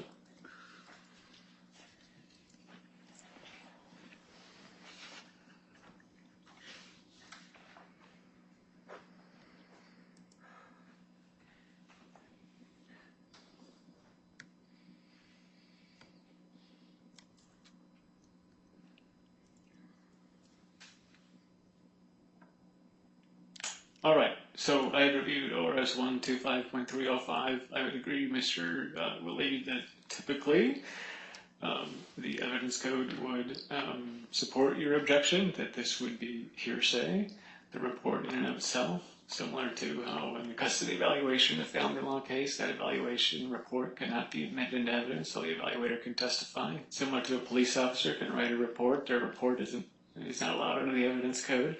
However, they can testify as to that. However, well, that same theory is what I expected to proceed with. That is overruled by a statute. And if the statute says, as I'm reading it here, ORS 125305 subsection 2 is pointed out that the court shall make, in making the order, the court shall consider the information in the petition and the report of the visitor, etc., etc. So to me, that requires the court to accept this into evidence, and the hearsay rule does not apply. And so, the objection, but I will have you make your record as to your objection. So go ahead. My record wasn't about hearsay. You asked me earlier when we were going around with my exhibits, you were very firm about making sure that I pass those out. We didn't get to see that, and there's another part that early this morning we didn't get a copy of the new report, and all along the council had that report and just pulled it out of her notebook. So what you're saying is you want to see the report. Petitioner's Exhibit 1 is the report that I understand was issued just a few weeks after this case started. Petitioner's Exhibit 2, correct? Correct. All right. It was last night. No, that's Petitioner's Exhibit 3. We're not there yet. Okay. So, Petitioner's Exhibit 2 is the one that was issued and sent to you long ago. We're going to show it to you right now and make sure it's the one that you've seen. If you I could, did. I showed it to them as I please walked. show it to them again. Okay.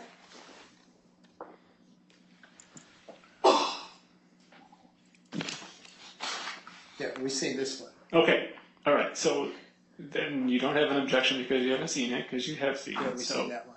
any other objection that you want to make for the record? No, it was the other report in her hand Okay, coming. we haven't got to that one yet. So Okay. Petitioner's Exhibit 2 is admitted. All right. Go ahead.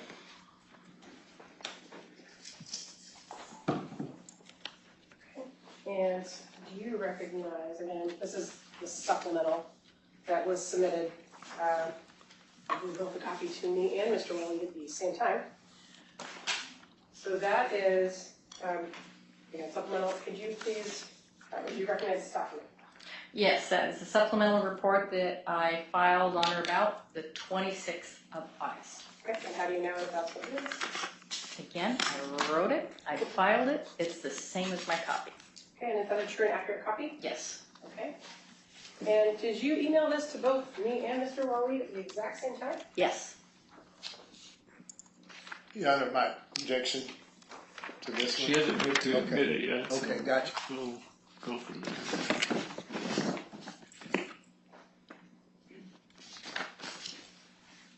Ms. Salisbury. Okay. So I move to admit this as well. All right, so Petitioner's Exhibit 3 is the supplemental report. Mr. Rudolph, no objection. Mr. Willie. My objection was this first thing that we started off this morning, and then the prior exhibits that I have that the petitioner and them asked you about, like, there's so many of them, this should have been done, et cetera, at a certain time, then you gave me a limited time on the break to put those together. That was a good time for them to exchange that information. What I'm trying to state is that it seems like whatever witness comes up, both sides have something they want to submit into the record at that moment that's not already submitted. So I'm just trying to evaluate so that there's a balance here. I understand when the court visitor shows up, we want to, grab information that's relevant to her testimony as far as submitting it into evidence. and this information was already here first thing this morning. I asked about the court making a copy when we had it.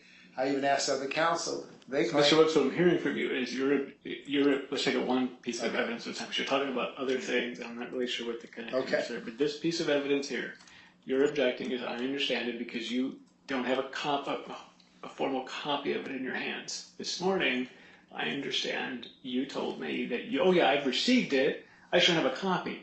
And then I said, we'll try and make a copy for you, but the network was down, bad timing, we couldn't do it. We're not required to print out copies of things for you, sir. I understand that. You're required to, you had it in your email, you chose not to print it for whatever reason, that's your decision, okay? I've given you an opportunity to review this now. So your objection is noted for the record, but I'm overruling the objection. Gotcha. Ms. Wilkes, did you have any objection? I should have asked in the last one. Any objection to either of these reports, Petitioners 2 or Petitioners 3? I don't clearly understand all of those, so. Okay. All right. Any other objection with respect to Petitioners 3, Mr. Relied, or does that cover it? That covers it. Okay, thank you, sir. So Petitioners 3 is admitted then.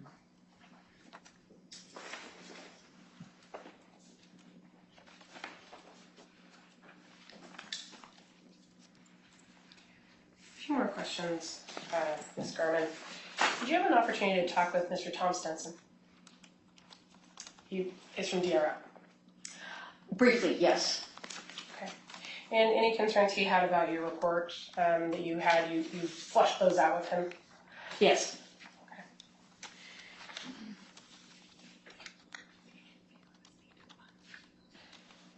Okay. And through that conversation, did you feel the need to file anything additional?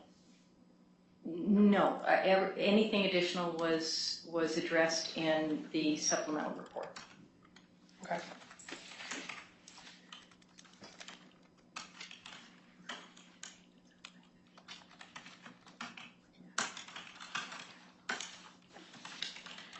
So after this amount of time and you work on this matter, today, do you feel that it is in the protected person's and Mr. Martin Sr.'s best interest to appoint Oregon advocates, including Gazelle Fuller and Jackie Fosstock? Yes. No further questions. Thank you.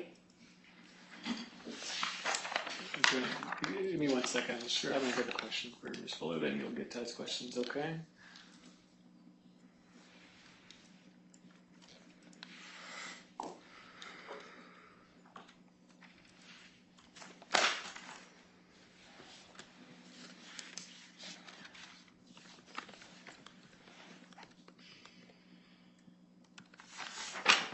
Ms. Garman, I just wanted to follow up with you. With respect to this issue of appointing, the appropriateness of the appointment of Ms. Fuller, it's a little unclear to me from your report if you're advocating that Ms. Fuller be appointed or if you're telling this court that your recommendation is Fuller not be appointed. Rather, instead, I do something as Judge Irwin in Washington County did, which is appoint Ms. Fosback, sorry, I may be saying that wrong, and that Ms. Fuller should not be involved. I'm a little unclear as to what your recommendation is. It's tough. Ms. Fuller's been doing a good job on this case. From what I can see, she's followed through, she's been responsive, she's been a good advocate. I can't ignore the 3 counties making this statement. I have to sort of balance it with why are they finding her unsuitable, and it sort of stems back to that Lane County case that is distant and vague, and paper accounting. When you say paper accounting on this notice issue, Correct. am I understanding, are you referring to whether or not Ms. Fuller gave appropriate notice in the petition that was filed or while a guardianship case was pending as to whether any issues that she's required statutorily to report, that those things were perhaps not reported? And am I understanding your testimony so far by saying that? Yes, and again, a little fuzzy on this, but some of the statutory reporting things is if you've been removed or something like that, then you have to report it on cases that are already in place. Mm-hmm. Has she done all that? So again, there's this paper stuff, But then on the more important, are you working for the health and welfare? Are you advocating appropriately for the protected person? I'm looking at this case. I'm looking at the Mr. Hotchkiss, which is just an unusual name. I can't remember the case specifically. But one of the things I ask as a court visitor is, what is your plan? Tell me what you've done. What is your plan? And she has had appropriate plans, appropriate communication with providers to develop and implement a plan. So, again, I can't ignore it. I'm not the judge, and I don't want to be the judge. And I think the judge has a lot of leeway to put in those guardrails. Okay. First of all, thank you. I know you have a very hard job. And the timelines I saw are very tight, especially in the beginning. But let me follow up, because I don't know that I didn't get a definitive answer to my question. And that is, as the court visitor, let me ask you this: do you typically make recommendations for a particular person as a suitable fiduciary? I'm not trying to understand that. Another way. Are you recommending to the court today that statutorily, based on your investigation, are you recommending that Ms. Fuller be appointed as a suitable professional fiduciary? Yes. Okay, that's what I want to know. All right, with that, any follow-up questions to that, Ms. Salisbury? No, Your Honor. All right, Mr. Rudolph. Thank you, Your Honor. Ms. Garman, can you describe your interactions that you've had with Gregory Martin Sr.? I've been to the hospital twice. The first time, he maybe opened his eyes once, maybe twice. I just could not get him to respond, to interact. I couldn't get anything out of him at all. And while I was in hospital, I spoke with the caregivers. I spoke with the social worker. I spoke, in reviewing the records. What I heard was this was typical, that maybe with familiar caregivers, especially in the morning was better than afternoon, that he might answer yes, no questions. But I did not see that. The second visit was made on August 2nd. And in between my initial report and August 2nd, I would occasionally call the social worker at the hospital and say, is there any change? Is there any change in his status? Is there any change in his ability to communicate? And I would always receive, no, status quo. So the second visit came on August 2nd, and I scheduled to have the meeting, I think it was 10:30, 11. It was in the morning. In theory, his peak time for communication. And it just happened to coincide with the time when Mr. Rudolph also was making a visit. And so there was three of us in the room. There was myself, the social worker, and Mr. Rudolph, and each of us tried to speak to him. And he would open his eyes. There was periods where he just would not respond. He wouldn't make any reaction at all. When asked, can you hear me? He nodded affirmatively on 3 different occasions. But then when you tried to follow up in any way with questions, this is why I'm here. Eyes shut, no response, nothing. There was a couple times during the visit where he yawned. There was a couple times where he kind of frowned. But again, it didn't appear to be related to any activity, any conversation, anything that was going on in the room. I mean,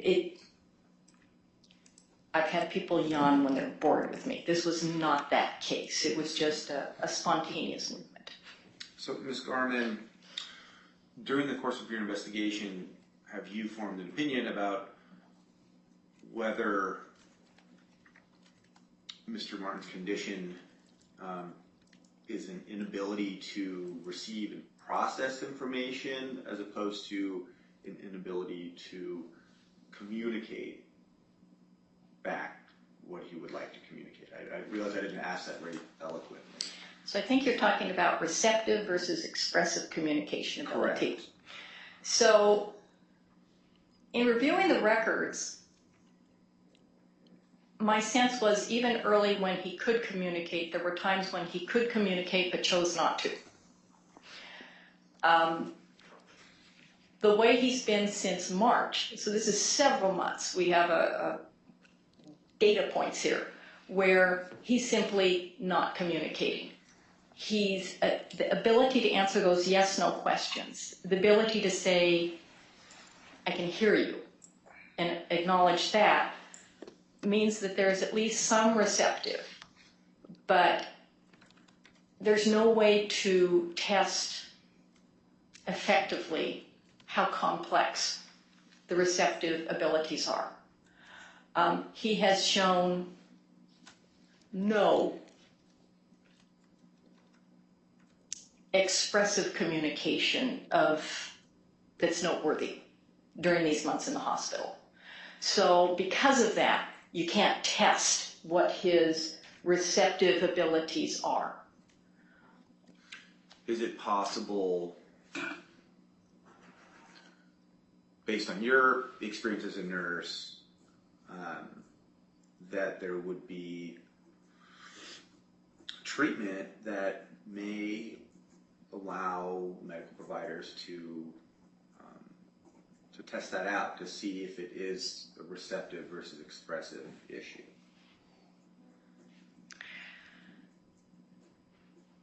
The fact that it's been this many months, in my experience and again in my discussion and review, no, I think we're talking about ensuring that he's comfortable and gets the best care possible. As providers, as caregivers, we always want to presume that those receptive abilities are intact. So you always speak to the person as if their receptive abilities are intact. So you treat them with respect and dignity and things like that. But the chance of him expressing his wishes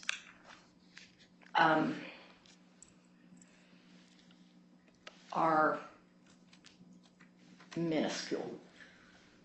Regardless of whether this is an issue with reception or expression, do you still believe he meets the standard for needing a guardian?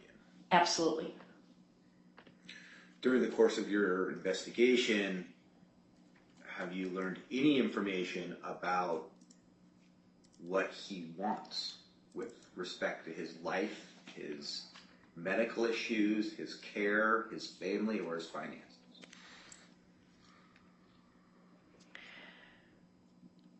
From all of the filings, from the investigation from APS, from my interaction with the social worker and what they've all been able to find, I think there's a lot of chaos, and I don't think there's a real clear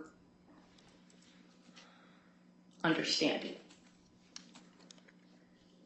Have you received any credible evidence from anybody about what he wants right now in his life? No.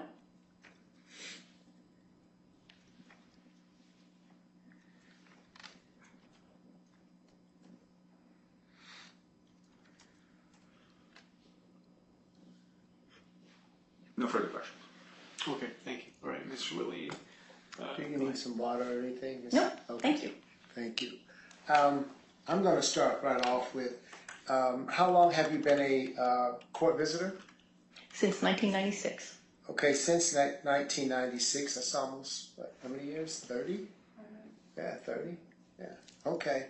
Do you remember the Oregon Revised Statute for a visitor's report?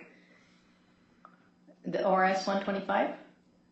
That's the section, but do you specifically about the visitor's report? Each county has their own sort of format for visitors report. It's based on what the statute says they want to hear, but each court, each circuit tends to have their own format to the report. Okay, that wasn't the question I was asking. What I wanted to ask you, do you know the ordinance for the visitor's report, like or Oregon Revised Statute 125 what? I certainly have reviewed ORS 125. but I cannot cite statute. That's not in what I do. Okay. Actually, it is in what you do. It defines the way you're supposed to report to the I'm going to visitor. object to this, Your Honor. This is not a question. Yeah, It's- Mr. Wade, I'll you have rephrase to it. ask a I'll rephrase question. it. Okay, I did- so go okay. ahead. So the objection is sustained. Okay. You want to rephrase it to a question? Yes. Go ahead.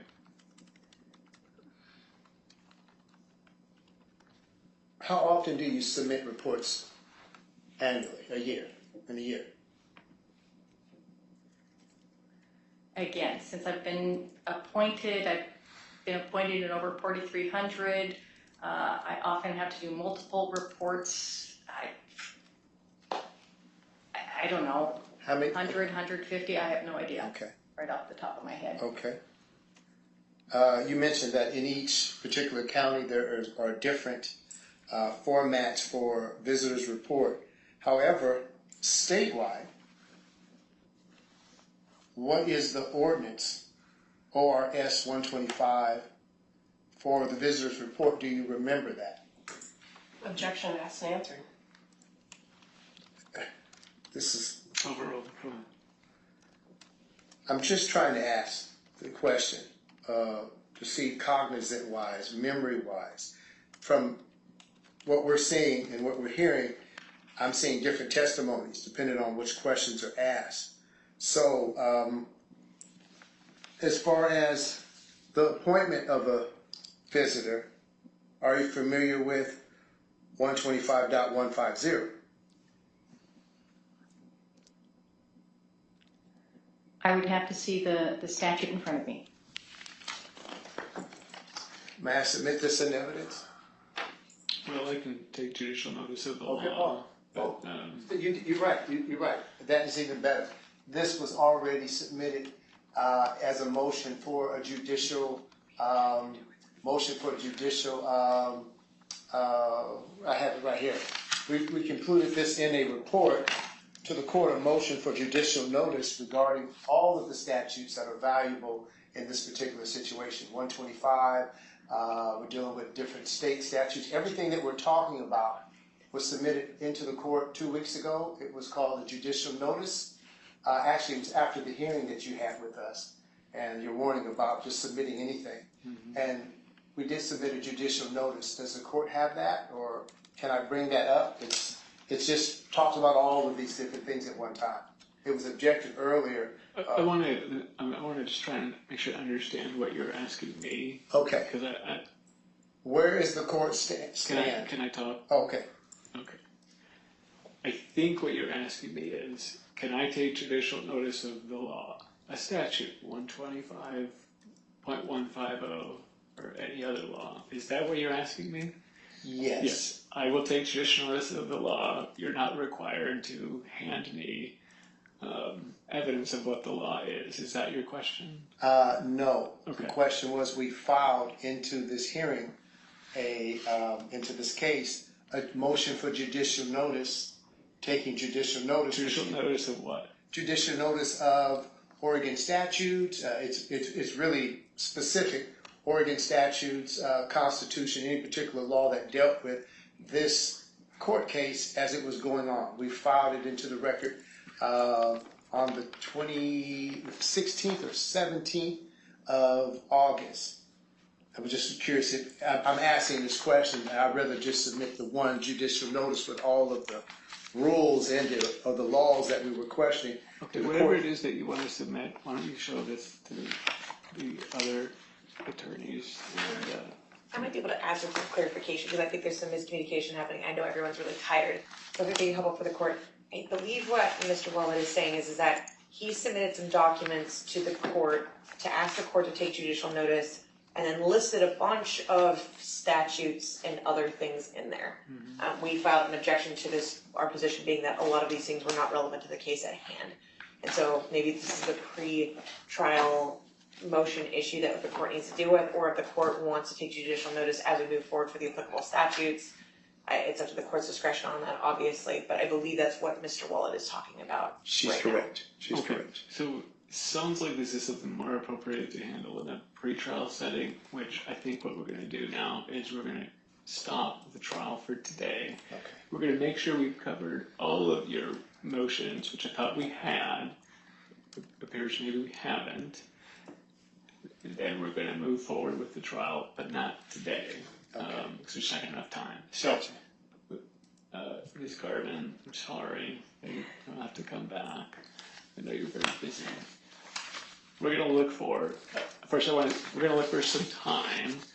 And I'd like to know first, how much more time you think we need for your case, Mr. Riedel? Are you intending to call any witnesses? I'm not going to call any witnesses or present any evidence. Thank you. Ms. Salisbury, any further witnesses? Yes, we do have one other witness. Yeah, okay. And how much time do you think you need for your case, sir? I have 2 witnesses I would like to call. Okay. And Ms. Wilkes, do you intend to call any witnesses? Approximately 3. Okay, 3 witnesses plus yourself. Okay, so we're going to need another day. So I happen to, I think, come open Thursday afternoon. It's not a full day, but it's a start. So let's take, if you could take a look at your calendars for May I Thursday. step down? Yeah, absolutely. For Thursday afternoon Thank you, Mrs. at 1:30. Is that what we could do? Thursday at 1:30. And we can have 1:30 to 4:30. Okay. Mr. Lead, are you available to come Thursday? I'm still here in town. See my Okay. father tonight. All right. This is perfect. All Hang right, out with Ms. my- Wilkes, are you able to come Thursday at 1:30 to 4:30? So far, sir, Your Honor. Okay. Mr. Rudolph, I can make that work, Judge. thank you, sir. Ms. Salisbury, Sorry, I'm going to relearn my phone to get to the calendar. There we go. Thursday. My children have their enrollment for middle school, so I'm not available this afternoon. all We right. already listening today. all right, I understand. Okay, so we're gonna look for another date. How about Friday, August 30th from 8:30 to noon? Friday, August what? Friday, August 30th. Mr. Wilkes, you gave me the thumbs up, that works for you? That would be short notice for the witnesses, sir. I understand that. But it's, so, who are your witnesses, Ms. Wilkes? Pardon? Who are your witnesses? One is outside now. Okay. The other 2, I would have to see if they're available without subpoenaing them. So we only have 3.5 hours. My guess is we probably won't get to your witnesses at 8:30 to noon.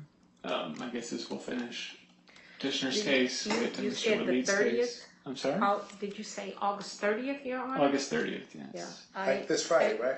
That's this Friday. I would have to rearrange medical appointments. If I, I was gonna make this easier for everybody. My client actually will not be available, and I have a personal. Understood. Okay, we will look for Thank another you. date then. Apologies, Your Honor. No, you're just fine. She's in the way already. She's a rule in the house.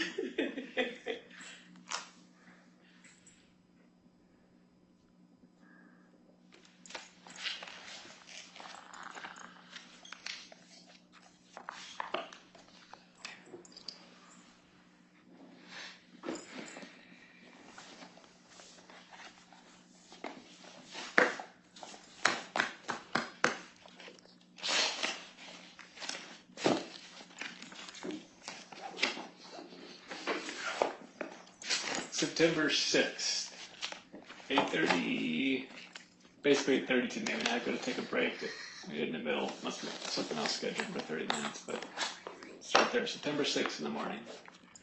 What day? September 6th in the morning. I don't know what day of the week that is. That's a Friday.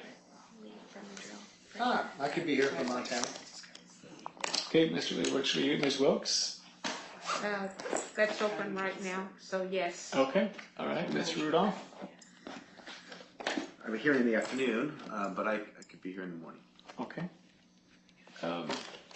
Salisbury? Yes, I can do the morning. Okay, and Ms. Garvin, are you able to come back on the 6th in the morning? Trial assignment at 9, where everyone's supposed to say, but I can probably tell them. Is that here in Multnomah County? Yeah, I can. Usually that's on the phone. Yeah, it's on the phone and I can. We can work around, you can, I can let. we can send you down to where you need to go and come up here, we'll work around that. As you say, Your Honor, we could take care of the pretrial motions while she is handling hers. During that time. Yeah. I just need to tell them what my limitations are for that here right there. Perfect, sounds like we will work around trial assignment for you, because it's here, and I happen to know some people that do trial assignment, so. All right, so. It's Labor Day, hold it, isn't that the day before Labor Day? Yes. It's Friday after Labor Day. Oh, Friday after, okay. All right, I so haven't the found hearing the will be birthday yet. continued until September 6th, 8:30 to 10, and 10:30 to noon. There's a 30-minute break and a Okay. case in the middle. That said, hold on a second. I have one more date, it's a backup date, but it's a whole day. We would know by this Thursday whether or not it's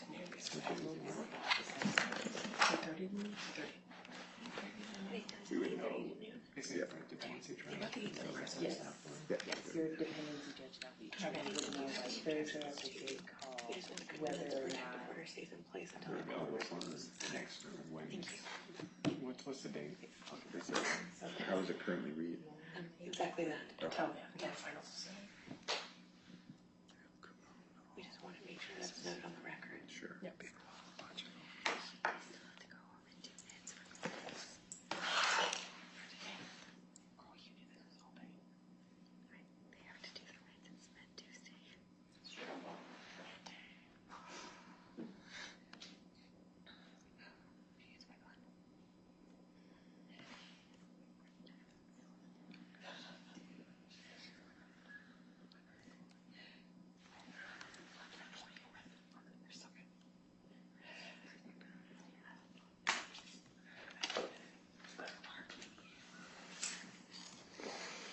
I guess we're going to look at you first, because this may be trickier for you. Thursday, September 5th, I may have all day, but I won't know until the 29th, which is, 2 days from now. So, is it the morning that we know it? We're not until the middle of the afternoon. Big call? Usually know by noon, sometime there. So I would know in the afternoon of August 29th, if I in fact have Thursday the 5th all day. Now, is I that- realize you're traveling, so What if that is the- doesn't work what- for you, then we won't do I'm it. just looking, I don't have the calendar here, but I know that's Labor Day, usually I get back from Scotland. I know it's busy time, what day is it of the week? The Thursday. So- Thursday, and Labor Day is second, right? Yes. Okay, Monday. okay, yeah, I'm after Labor Day, it's going, I have to make that work. If Labor Day is Monday the 2nd. What I'm suggesting is, Thursday, would people be available on September 5th if in fact another trial that I may have that day goes away? and So we let's get, just start there. Is it Ms. Salisbury on the 5th, Yes, I'm available. all day? Yes, all day. Okay. Mr. Rudolph? I could make that work. Okay, thank you. Mr. Lead, you already said yes. Yes. Ms. Wilkes? You're giving me a yes? Yes, sir. Okay, so here's how this works. We're going to tentatively schedule this as backup to what may be another trial that I have that may go away. So Thursday, September 5th, 8:30 to noon, and 2 to 4:30. That'll be, I will know, my clerk will inform you all later in the afternoon on the 29th, which is Thursday afternoon, if in fact Thursday, September 5th works. Okay? It may not. She may say, nope, I got another trial and we can't do it. If it works, great. You'll all be here. We'll move along. we'll know If it Friday, doesn't, then we're going to go Friday. so we know We're scheduled, Friday, we're putting Friday on the books for sure. Okay, Right. Friday the 6th, okay, but we may be doing the 5th as well. okay. Is that okay? Oh, yeah, sorry, not about this, Your Honor. I just wanted to make sure that it was clear on the record that the order that was signed by, I believe it was Alicon, stated that the protective order is to remain in place until this issue is resolved so that Mr. Martin has protection. I would just like for that to be noted for the record as well, even though it is by the signed order since we are not finishing today. Yes, that order will continue. All right, so any questions about scheduling 5th and the 6th and how that's gonna work? You check your email, right, Mr. Waleed? Yeah, I check it all the Okay, time. I'm all just at right, a Ms. hotel. I Wilkes, you couldn't check your print it email? out. Make sure you're checking it, because that's probably how you're gonna find out if we're gonna be here on the 5th, okay? I do need an email I address don't from have you. email, You don't have email? no. Okay. Then, we have your cell phone number? We can call and leave a message? This So is a borrowed phone today. I'm sorry? This is a borrowed phone. Okay, well, how is it that you want us to let you know whether we're gonna be able to do that? Thursday afternoon, we have to get a hold of you. How can we get a hold of you?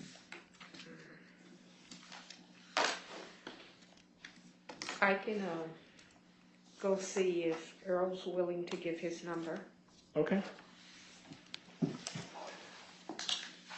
Mr. Riedel. Your Honor, I would just point out that any party in a court proceeding needs to provide contact information, including a phone number. You're such a rule follower. Yeah.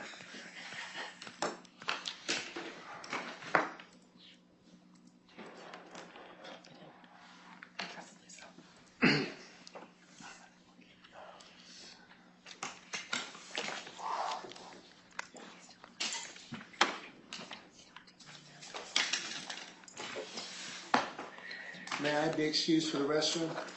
Not yet, Mr. Waleed. I want to wait for Ms. Wilkes to get back and we'll close this up, okay?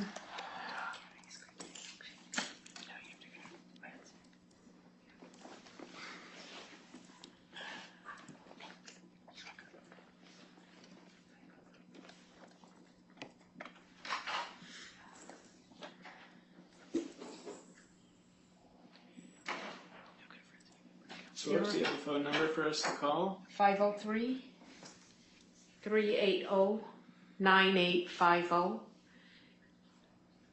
And there's also an email on that number.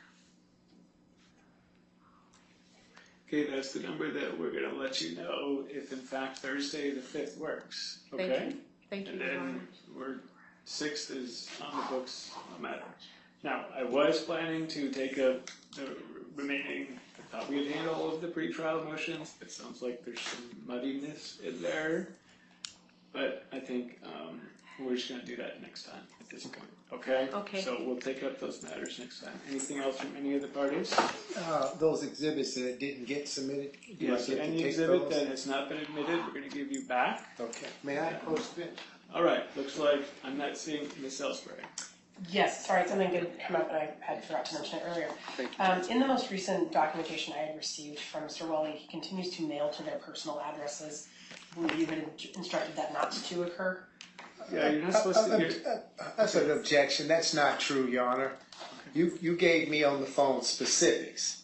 Do not mail to anyone's address. If anything showed up after the fact, I sent those to the P.O. boxes where they were supposed to go. So if there's something else that's coming up, that was something that was sent out prior, but all I had that I sent was the information that we talked about on the phone during the hearing. So there was nothing else that was sent to the personal address that I'm aware of. So I think what I'm hearing from you is I made an order, you understood it. Yeah. There may have been some stuff already in the mail that it just is where it was. Is that my hearing you right? It was clear to me what you Okay. asked me. So I'm looking at my order here just so I refresh my memory. What's the date? What was it? Your Honor, may I approach? Sure. Thank you, Your Honor. This may not be in the court record yet. It was referenced before regarding the notice of removal. Would you like me to give it to John? Is Maddox Ramsey? Notice of removal? Hold on. Let's do one thing at a time. I don't know what that is yet. Okay. Do we need to address the order about where you're mailing things? Is that issue settled? You know? No, that's exactly what I was going to show you, is what was mailed and the proof of service and where it says it's going. Okay. Well, that isn't gonna. It's not gonna help me. I understand what you're saying. Sure. Sir, mail it to if you're mailing anything, mail it to the address I told you to. Okay? I'm not making any decisions on whether you did or didn't. I don't want to hear anymore. Done. Okay, Mail it to where I told you. I don't know if it was or wasn't. Frankly, I don't care. okay. Mail it to where I said it, please. All right. Anything else? We greatly appreciate your time today, Your Honor. All right, you too. We're Take care. Go off the record. Thank you, Your Have a Honor. good Thank you very evening. much.